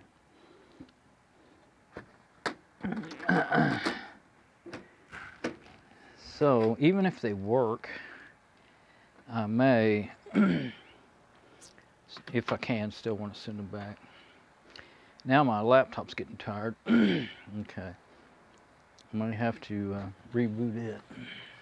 Or turn it off and let it cool off. I don't really like doing that, but when I'm in the middle of my stream, but I'm going to have to do something like that. So let's see how we're going to do this. I'm going to go ahead and shut down the laptop for a minute. Well, I guess I better just reboot it. Rebooting it doesn't actually cool it off, though. Just gives it a bit of a memory clear and kind of a break. Okay, so we'll turn this thing on. And I just realized that fan was so loud it was irritating me, and I was like, why? What's all that noise? Okay, so I was right that it was there. I just didn't take time to find out how many. I'll turn it back on. Find out how many PCI X60 slots it had. It has one.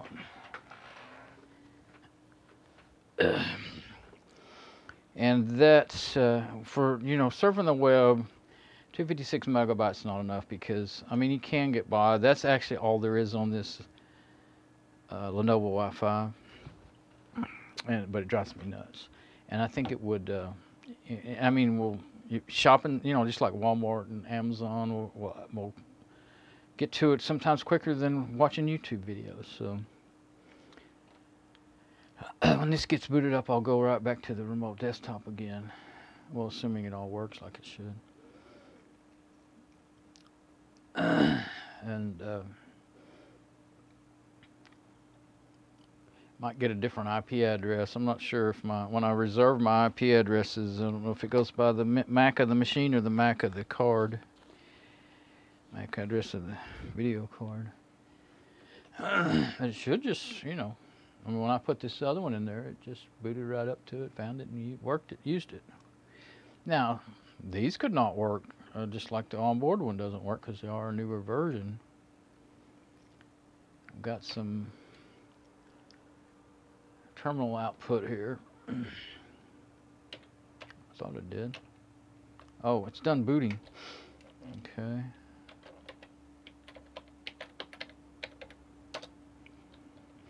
I decided to try to watch the terminal output, but I was too late. Uh-oh, the video's not working right. It's really messed up. It may not work. It may not, well, again, this could be a problem with the processor in this board, or it could be I'll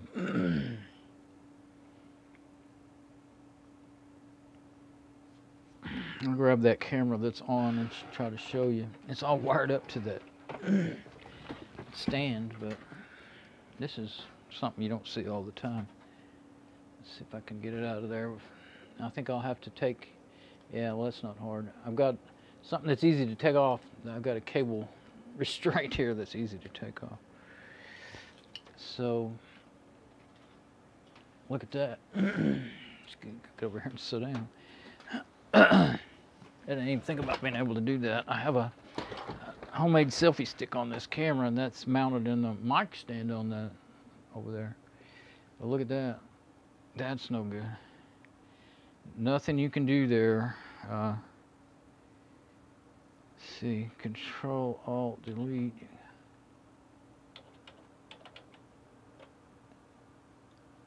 So I guess I can't do that. I don't guess I've ever tried using the onboard video.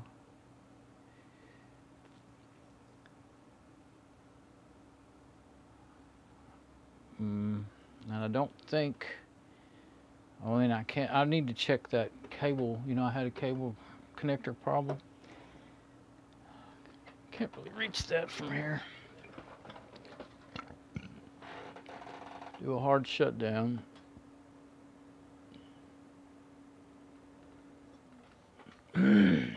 Well, it just goes to show you, it's always something. All right, let's put this back in the rack, or back in its place. What did I do when I decided to? Okay, I'm gonna have to guess because I don't have my preview because I turned it off. Oh, I see why I did that. I had to get my cable out of there. Okay. Now, I need my laptop back on so I know what's going on with my stream. I'm gonna look at this. I can't show that without help. I don't have enough hands anyway, so what I'm wondering is if that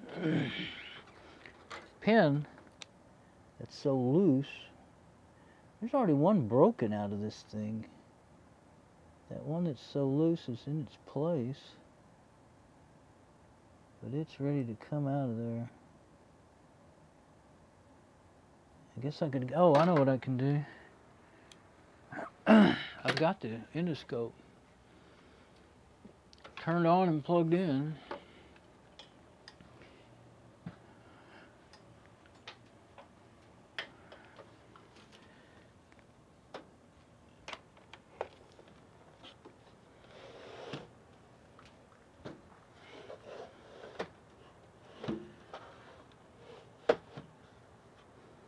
Put my laptop where I usually put it.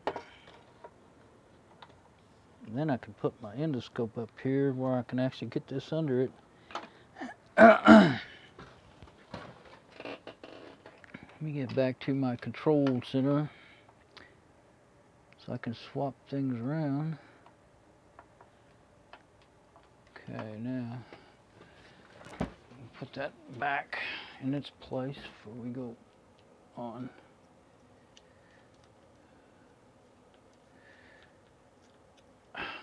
Cable wants to fight me.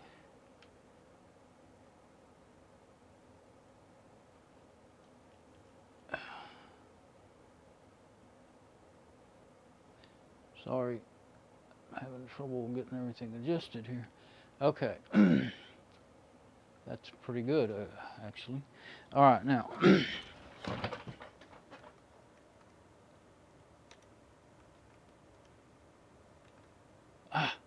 Trying to log into that laptop now.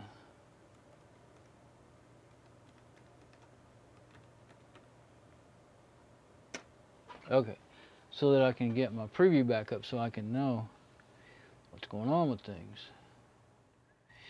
Now, what I was wondering was, what did I do with all these? Oh, I've got them in my pocket. Okay. Did my, okay, now here's my, I can only see it on the preview, I can't see it in real life. There's the loose one though. But I had got it back in its place and it plugged right in, but it's probably not making a connection anymore. Although it worked on the video card a minute ago. I knew I had one that was in pretty bad shape, and this evidently is the one. Oddly enough, you can lose one, maybe, I don't know if you can lose two, but there's one missing back here that's been broke for years. And that doesn't affect anything. Now this one down here, the last one is kind of by itself. It could be what's causing that to happen. I won't know till I put the video card back in for sure. Now I've got that out of whack. Yeah, bent over. See what it does? It's so loose. It might be better if I took it off. I was afraid it would make it not work at all. That's why I never have taken it off. It'd be awfully hard to figure out the pin out and a lot of pins to solder, but I need new ends on these or else just I've looked a few times. I did find these years ago, these KVM. See, they're different than regular VGA cables. They're KVM switch VGA cables. They don't have the same connectors on each end as a regular VGA cable. And found them pretty expensive years ago, and I don't, you know, well, couldn't even afford them if I wanted to, but I remember they're expensive enough I didn't want to. So, anyway, that's really what I need to do, I guess. This KVM switch is over 10 years old and it still works great. A little contrary these days, but the actual switch, it's a little hard to get it to hit stop where you want it to and stay on the machine you want it on. But it cost $100, 99 something, you know, 99.99, and it's been well worth it. It's been able to just switch between any 4 machines you want to do your work, you know. So I'm getting back on my preview of all that, of my stream before I move on. I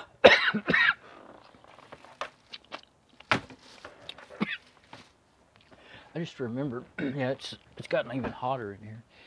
I started feeling hot really about the time I started. I guess I haven't had any trouble being hot lately, but I guess it's been kind of weather where they didn't have the heater running that much in the house. But it's cooled off a little bit. So when it's cooler in the living room, it's hotter in here for some reason. I mean, according to how they set the heater and all that. Okay, so a stream should be able to, here we go. Okay, so I'm still live, still got sound. Okay, now let's go back to that machine and see if by chance that was what was wrong, and it'll work. Yeah, if there's also a problem with the Ethernet, onboard Ethernet, and a problem with the onboard video, then I would say I need to get a new motherboard, because there's chances are that it just won't run right with that processor. From what I've read, the processor would be the thing to worry about, not the RAM, you know.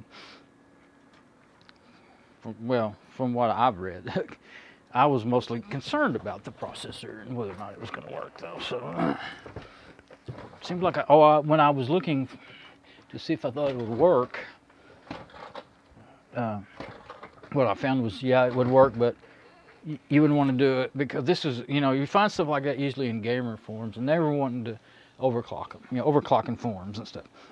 And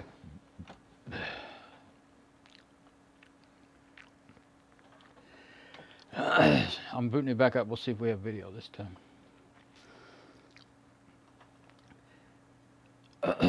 This time it's it's running a file system check. I guess because I hard shut it down. It's done though.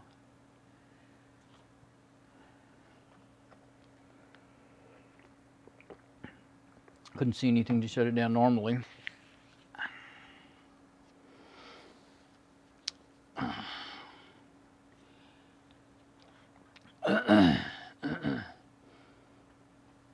But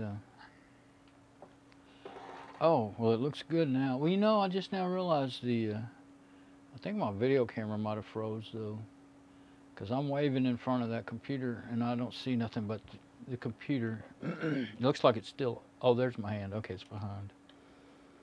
I just remembered I could see the log on screen.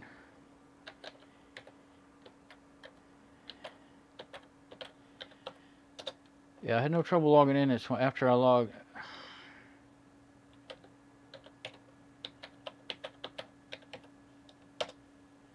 It's after I started trying to go to the desktops when it went haywire. Yeah, it's doing the same thing. So I don't know about that one. Usually, no, I have seen it, but usually if you're going to have trouble with the video, it's going to be from the get-go, not after once you try to log in. So yeah, the video I think is But it worked fine in the video card. I'm going to give it a little bit to, I want to, usually it's better not to do it right instantly, you know, when you're going to have to hard shut down. Wait till it's kind of through finishing booting up. Yeah, and besides that, I need to go see, oh yeah, my camera's behind, it hasn't stopped, I remember that now. Okay, so, yeah, I'm going to get back on my machine and I'll switch to camera 1, I guess. See if it's working. It's okay. All right. Gonna hard shut that machine down.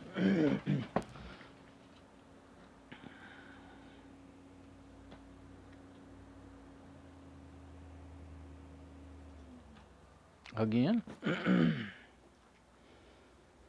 And we're going to get that video card back in there. Well, one good thing, at least I'm making some sort of progress on Mom's machine. Now I could see if it'll work. Make sure that's not that Ethernet card causing that trouble.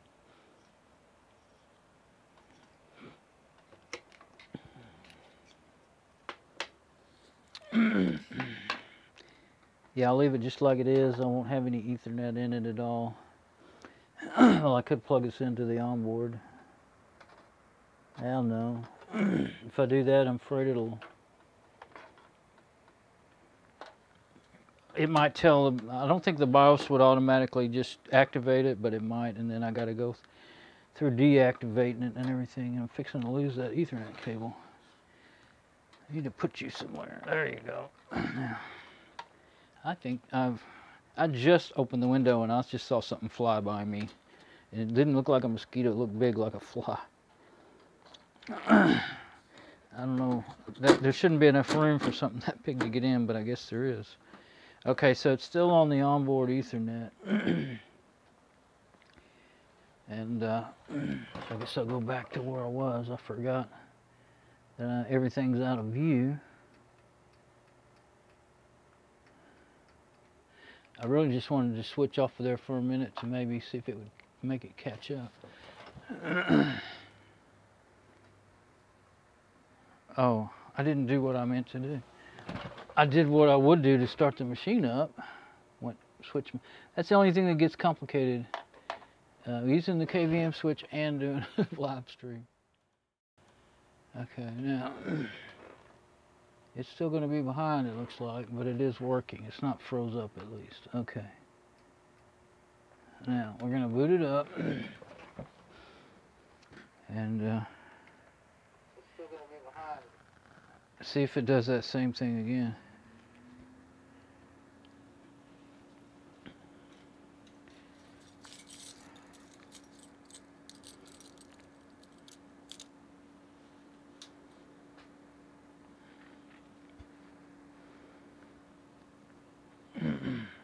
Yeah, I could have carried that camera around with me this whole time, but it would have been such shaky video. I think it would have been worse than what I've been doing.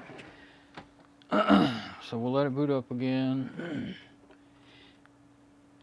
It's got Fedora 27 4.18.so-and-so kernel on it. I've been went ahead and let it do updates, so it's not super behind. But boots up way faster than my machine. I got a bunch of stuff I installed that I thought I might want to try out, and then it ended up with boot errors, so it hangs up trying to fix things. I mean, trying to mount. It's really strange, but anyway. Actually, it's where it is, Dev Mapper. I think that's where it hangs up on my machine. Oh, that's file system check on Dev Mapper, Fedora, yeah. Again, probably because I hard shut it down, but it doesn't take, well, it's a brand new system. It has really hardly no files on it or nothing. There's not much to check. But I guess we'll see if we get anything better than messed up graphics in the desktop. We get the normal boot screen. We'll see if we get. Yep, normal boot screen. This time I'll go ahead and try my mom's username just to see if there could possibly be any difference.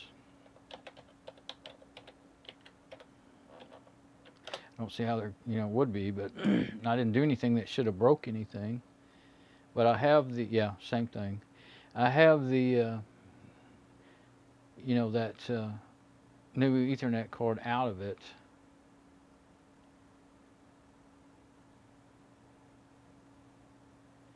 So,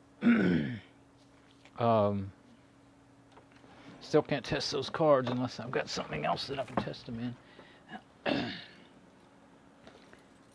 But, okay, I'm going to hard shut it down one more time. Okay, so I'm not completely crazy. It does have 16X PCI E16X X16, but it's not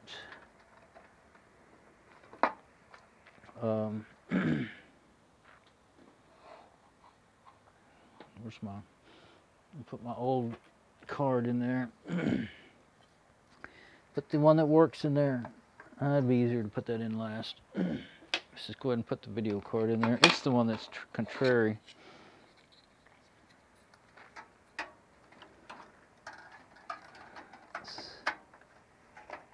Yeah, I don't, that's blue, so that would tell you something, wouldn't it? If you'd remember that.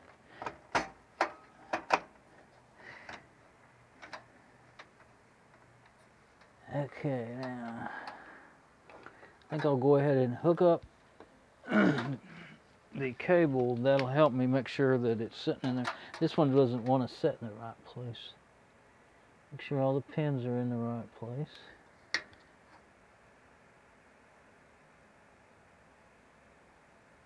Okay.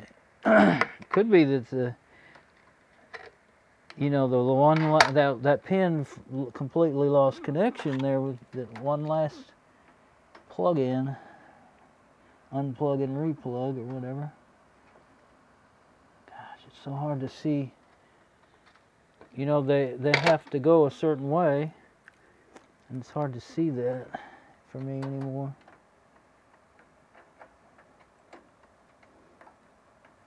There we go. Okay, now I got to get that screw in there. There's one that yeah, when my magnetization gets weak on my screwdrivers, I take them out to the truck and remagnetize them, but I didn't even realize this one had got so bad.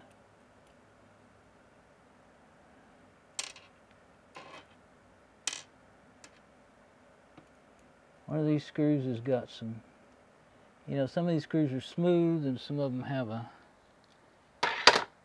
kind of a self-locker on them. The self-locker is what I want for this one.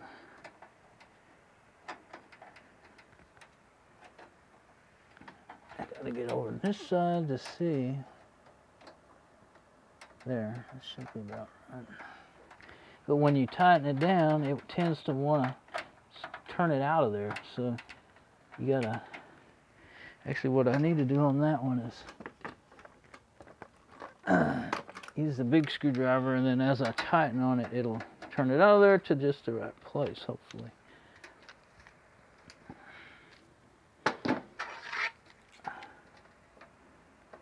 Can't even see.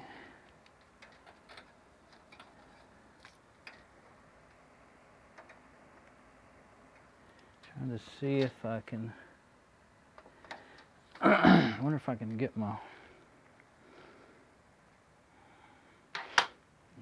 machine went to sleep over here now, so I can't see my preview.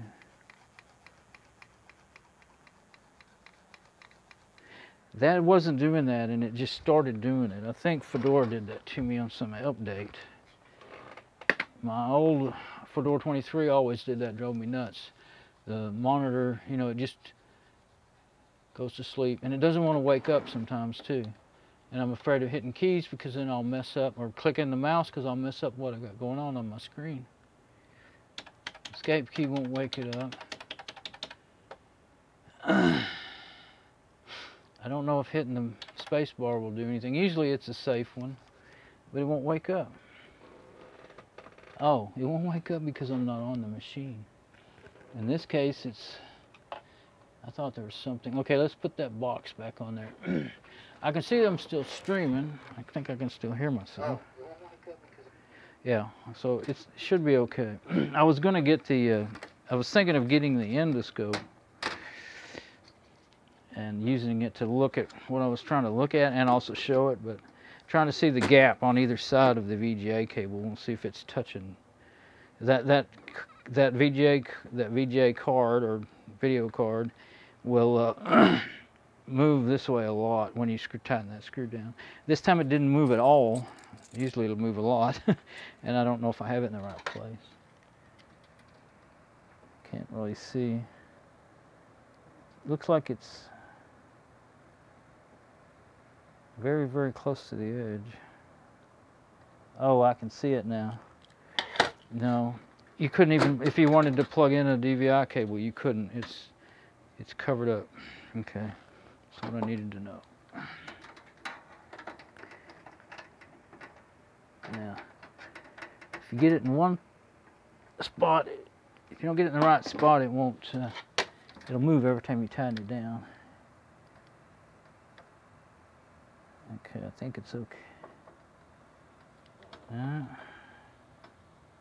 Oh yeah. No, it's still borderline to work, King. So I think I need to move it a little more.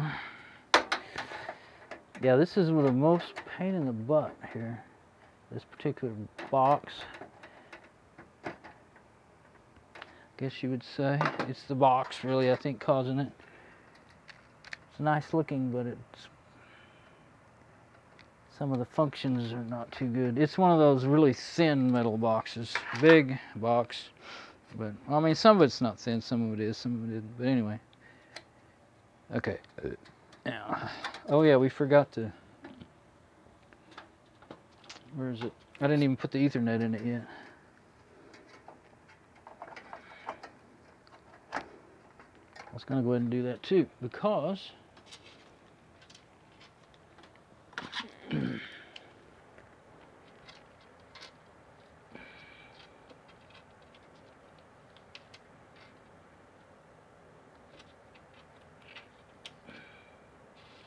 I just realized, yeah, these two screws have the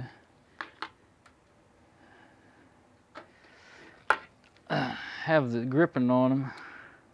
That's what we want on these.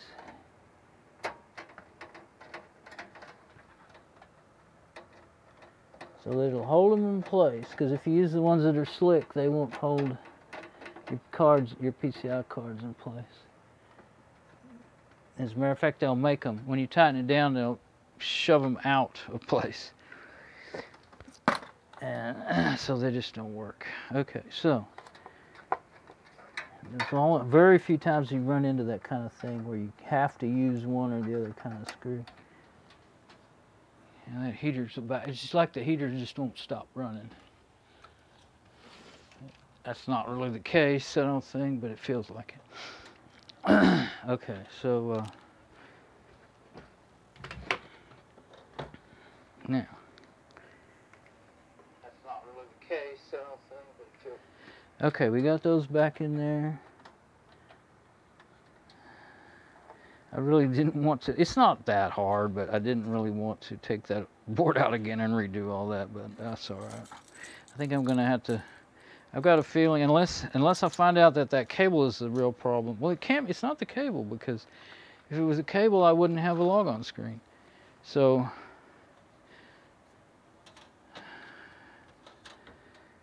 I'm gonna say that probably the processor, maybe the memory, but either way, that just means the motherboard, what I got's not compatible, you know, processor, motherboard,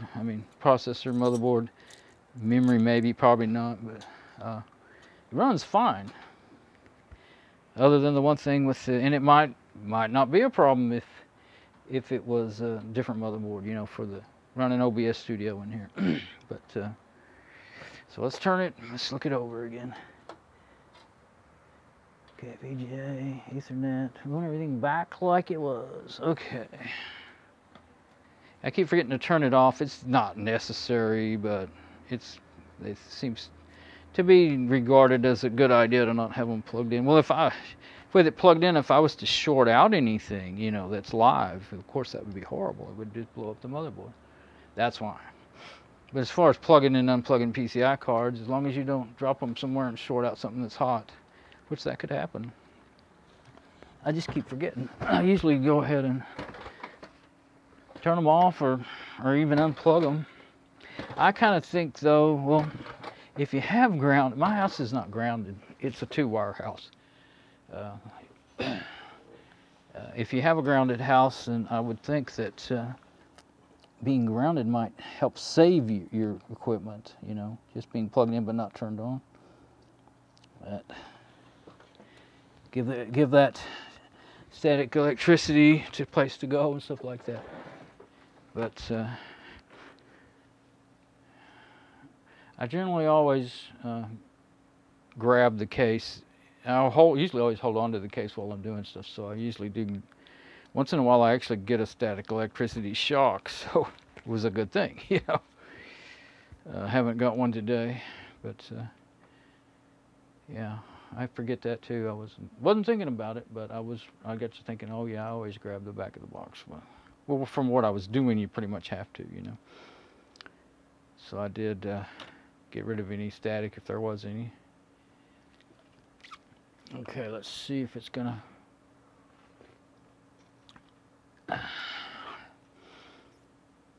work right now. Okay, this time I'll just go back to my username because I know for sure it's got remote desktop in it.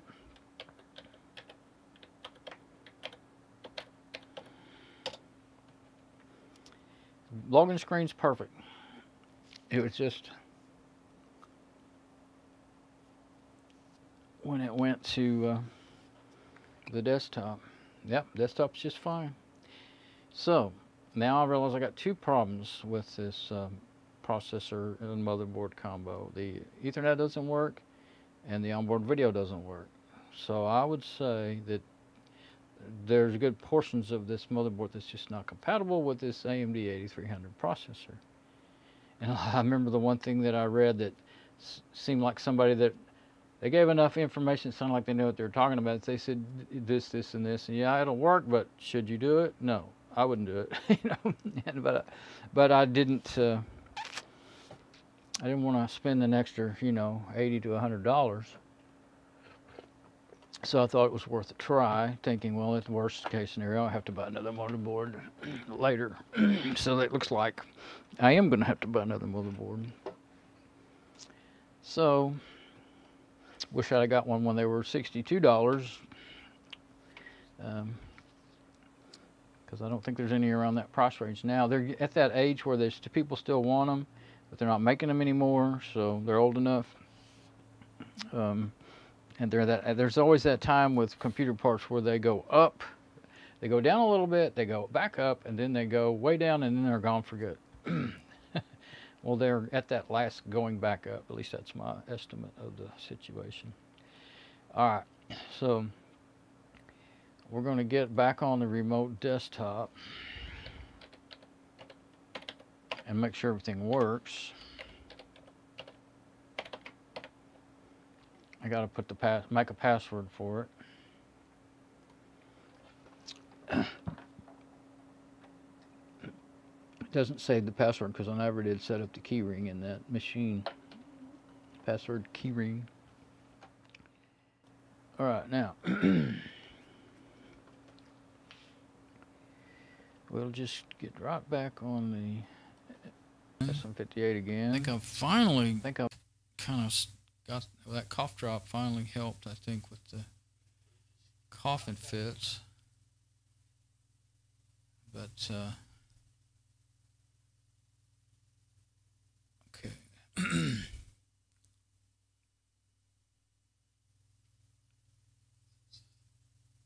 See, so we'll get here. Yeah, there it is.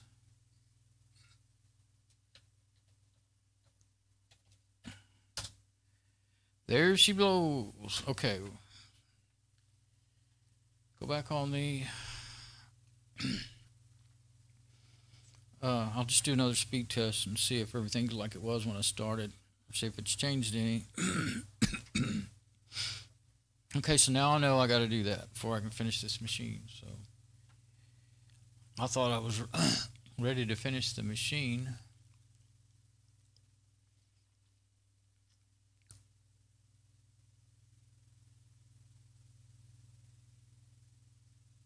Testmy.net. Go there. Do a combined test. I guess it always had. I couldn't find the combined test and the just one-time test, and so I would just go ahead and use the auto test just to get both tests. And I guess I couldn't see it because the page didn't show up right. They must have finally worked on the page and make it work in Firefox right. So this time it's uploading 6.3 megabyte file. Didn't see it. Usually it always does that. Okay, so it's 49 down, 7.7 up.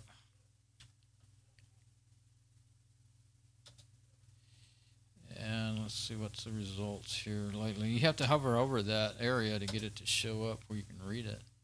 But see, it's ranged from, yeah, see, there's the size of the file that it uploaded and downloaded. See, it uploaded 6, downloaded 87. So it does a real test, you know. Oh, and see, it's not usually, you know, like up here, like you know, like most sites, download on the left, upload on the right. Well, when you get down here, it always throws me off. I say download on the left, upload on the right, but it's not. It's file size, and it's the arrow that tells you what kind of test it is. So that's upload 7.72. The arrow goes down, 49. Arrow goes up, 745. Arrow goes down, and I wish they would lay it out the other way, the way it's laid out at the top. It's the only gripe I got on this site. 57. Okay, so it's pretty consistent between, you know, 50 and 57 there on this site. Now let's see. Yeah, I want to go ahead and get a screenshot from my machine of that too. I might want to see that. See, when I do it with it minimized, then it goes on my machine, but when I maximize it, this machine does it. That's what I've got going on there. Okay, let's see if history will take me back to any of those other places I've been for. Doesn't look like it. Oh yeah, there's one of them, Cola. Oh yeah, I think they're both in there. Okay, so well, that was the last test. It actually went to it.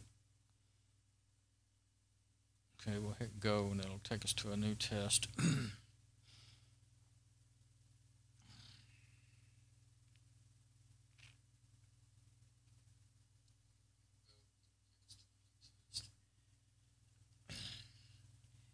Yeah, and I don't like that. That's just not good enough. For my mom, even though she probably wouldn't notice the difference, she needs the full 200 megabits down. And much as you can. Well, the upload I think is pretty normal. It's a little slower, but like I said, it would be because I'm connected to a remote desktop. That's a lot of data, you know. But look at there, we've got 91. On this site, which is the one I've used for the longest period of time for quite a few years, 91 and 1005. So 91 down, 1005. Now that's because that's the most that card can do. So even though it's called, you know, considered a 100 megabit card, it's really only doing 91 downloads. So yeah, let's get our screenshot.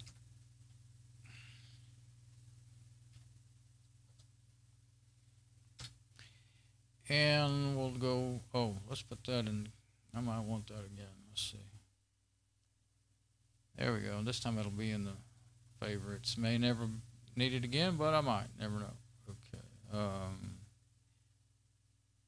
There it is. Is that it? That must be Charter. Yep, Spectrum. I still call it Charter. I've been since they first came to the area. Well, I mean, since they first brought internet to the area, they were already here, I think, you know, for TV. But we don't have I've never used cable TV or you know, what do you call it? satellite. It's not worth that kind of money to me. The internet, well, there's more videos than I could watch in 5 lifetimes, 2, 3, 4, 5 lifetimes on the internet. So that I like better. I used to love all the, lots of TV programs and liked movies pretty good too, but I don't really enjoy what they put out these days too much. It's too sad. Too much betrayal. Close to the other one. Almost the same, isn't it? Of course, you can see all that junk on the internet, but I just don't go looking for that stuff on the internet. So,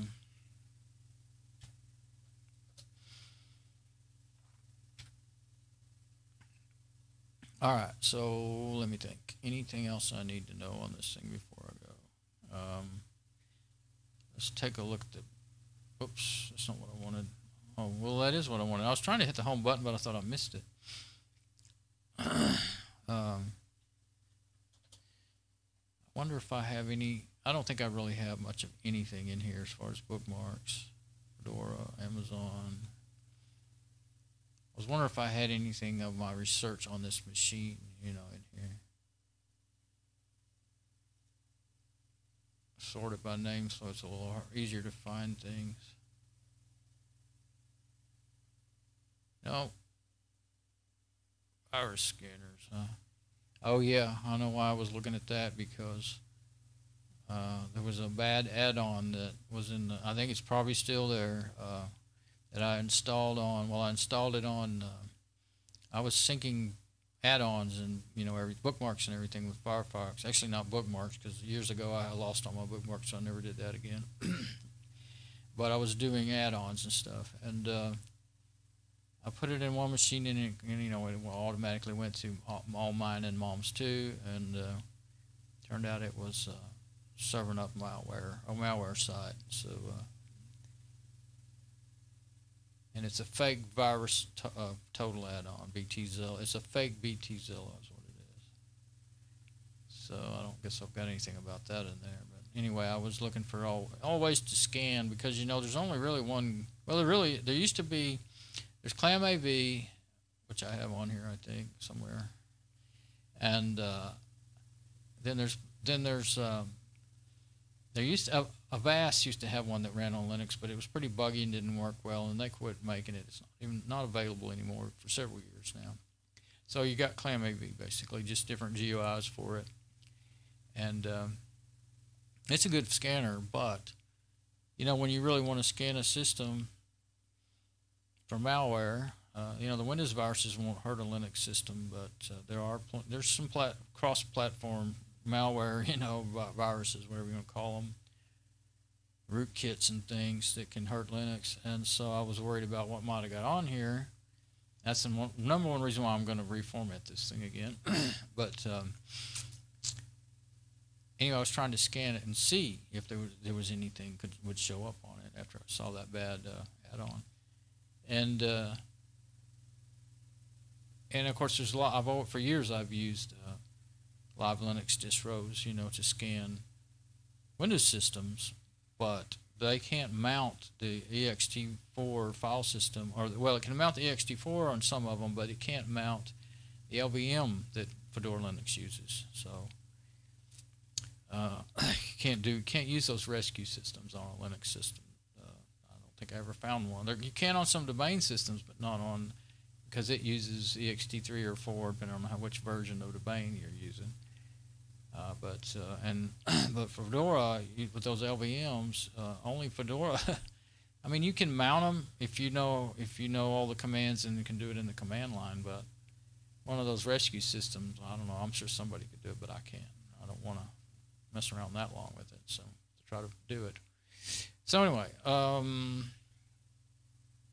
what did I learn today? Well, I learned that more than one of those new cards is bent. And I do have the PCI Express 16 on there, but it's only one, and that's for my video card. It has to be right now, and where I'm probably going to keep it. Well, if I buy a new motherboard, though, some of the motherboards I was looking at, they had a gigabit onboard video. That's plenty her mom. She's she's not a gamer, and that's twice what she's got now. So the new motherboard can not have to have the external, the extra real video card, the graphics card, whatever you want to call it. So I can keep that card with this motherboard and then put that dual core back in it and the 2 gig of RAM. I just need a box that I like. I've got several boxes I can choose from, but I need a power supply that'll work with that motherboard though. The one that I was using, an old E-machines, that power supply's got bad caps. The motherboard had bad caps. They actually popped, and I kept using the power supply, and now it's about to die.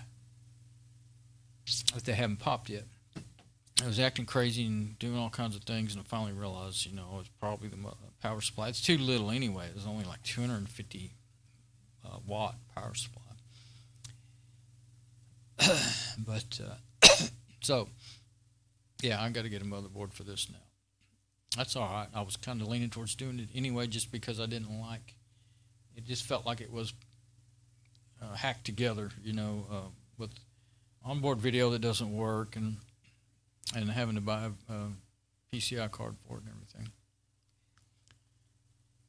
Okay, so let me see. Shut this down.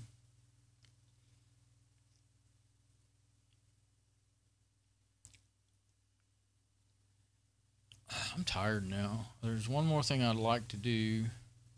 I don't know if I'm going to try to do it. Yeah, that thing's kind of loud sitting close to me there. With it, laying with the fan side sticking straight up in the air. But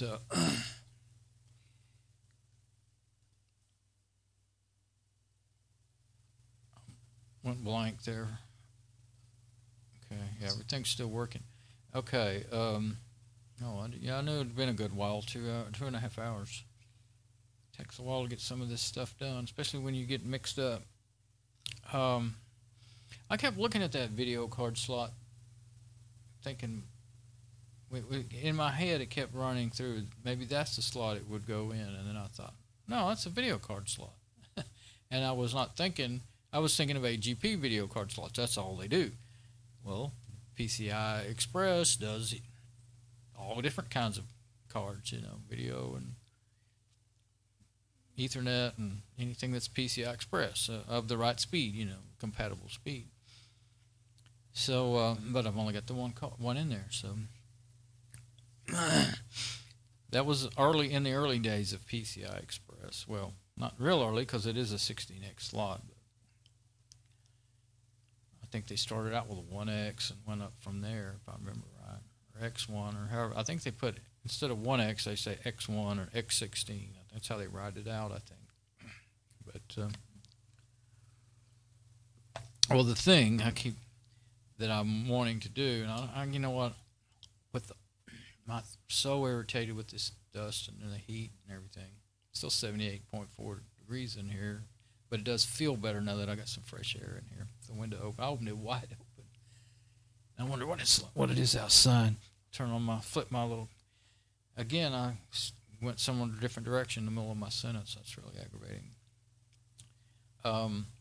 My power supply amp that I run my amps,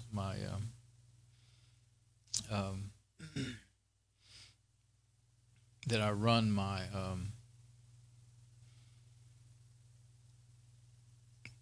speakers on. I wanted to hook another set of speakers up to it because my AWA jam box, it's not in here, it's out in the garage now, so I can't show it or anything. I was debating about whether I should get the camera and show that thing, but I can show it when I do it, I can show it. But I want to hook up. It could work. It just won't work anymore. It is either no volume at all or full blast. It's done that before, and then I turned it on and off a few times, unplugged it and stuff, and it started working again for several months. Several months ago it did it. It's done it a few times, but last time it did it, it worked for the last 2 or 3 months or more. Now it did it again, and I can't get it. I messed with it on and off all day that day and the other day and yesterday, I guess it was, and it never did work again. So I decided it was time to give up on it, because when it goes full blast, and you know, like I get up in the morning and want to turn it on, what I like to do, I go to bed, listen to Bible CDs, and then when I get up, I listen to Bible CDs while I'm eating breakfast. Well, either time, you don't want something going full blast in your face and making everybody else in the house going, "Oh my gosh, what's going on?" You know, they may be asleep, they may have just woke up, or I just woke up for sure, or I'm tired and I'm ready to go to bed. I got one of those hang nails again. But I wanted to do it right before my bath, so that, you know, I'm going to get some dust on me, and I may do it. We'll see, but not in this video. My throat's kind of feeling raw though, but I have had 2 cough drops tonight. It'll do it if I eat too many of those. Maybe what's going on. I was thinking about getting another one, but I better not.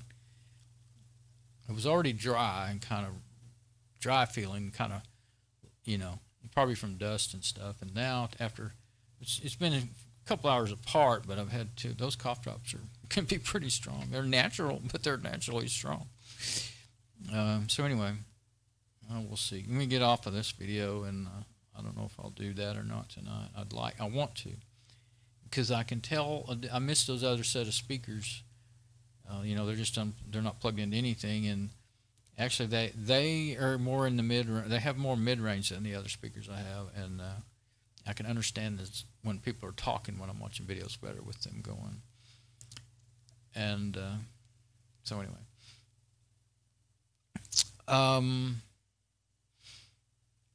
yeah, okay, so I actually learned a lot. Not at all, well, I mean, I suspected there could be a little. I just wondered if those new parts would even work, you know, if they were come DOA, or I knew one of them was bent, could have been damaged to not work.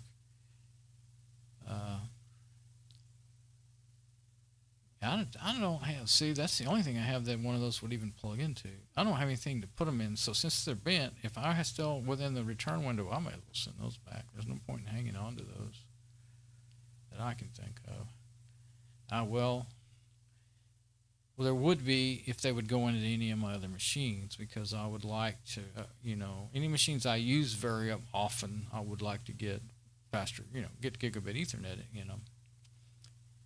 But my Red Black BioStore, what motherboard do I have in it? Oh yeah, I'll have to look in there, look it up, see if, I don't think it has a slot that would hold that. I don't know now. I think it's about 2 years older than that motherboard, maybe even more. I have to look it up. I've got, you know, the specs on it and everything. Yeah, that might be one thing that it would go in. Oh, and I still have Mom's original motherboard and her original processor and all that. So I actually have 2 dual core machines that could be used. AMD dual core, about 2 gigahertz, both of them.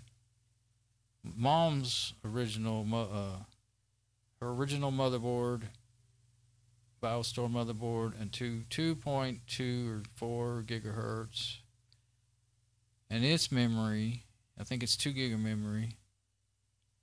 Yeah, that could be built. That was in this box over here. That's right. So but I'd have to. Either I have to be given a couple of power supplies, or machines that have good power supplies, and the rest of it's not any good or something, you know, like they're too slow or something, but with new enough power supplies, or I have to go buy power supplies. So I don't know, we'll see about that. I had started deciding that dual cores are out. They're just not powerful enough, but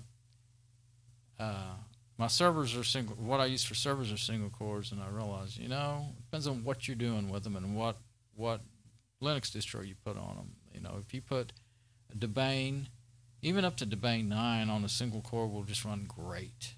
Fedora is just too much for them, as far as like using them as a desktop. Now it's fine. Fedora server is just fine, no problem on the single cores. The dual cores. Well, the older Fedora, like Fedora 14, runs great on them, but when you start getting any newer than, like, I think when you get around 17 is when it starts really showing that they just can't handle it anymore. Maybe I've had 17, 18, 19, maybe 20, 20. I've had 20, 21 on them. Ran okay. Let's see. 14 is just perfect on a dual core with like 2 or 3 gig of RAM. But when you start getting up into the newer ones, they just bog down too much.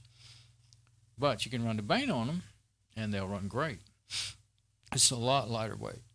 So anyway, yeah, it really would be. I just don't like that idea of spending $50 to $65 on a dual core machine to get it going again. But it could be worth it depending on what the purpose is and everything. All right. But right now, I'm worried about an 8-core machine that's going to need a new motherboard. So that's what I'll be doing. Okay, so I just got through buying that stuff to upgrade it from a dual core to an 8-core. And you know, like I said, I knew that I might end up having to buy another motherboard, but I thought I'd try this one first. And it does work, but not to my satisfaction. All right, so I'm going to go, and we'll see about whether or not I want to hook up that. I may hook up those speakers. All right, bye-bye.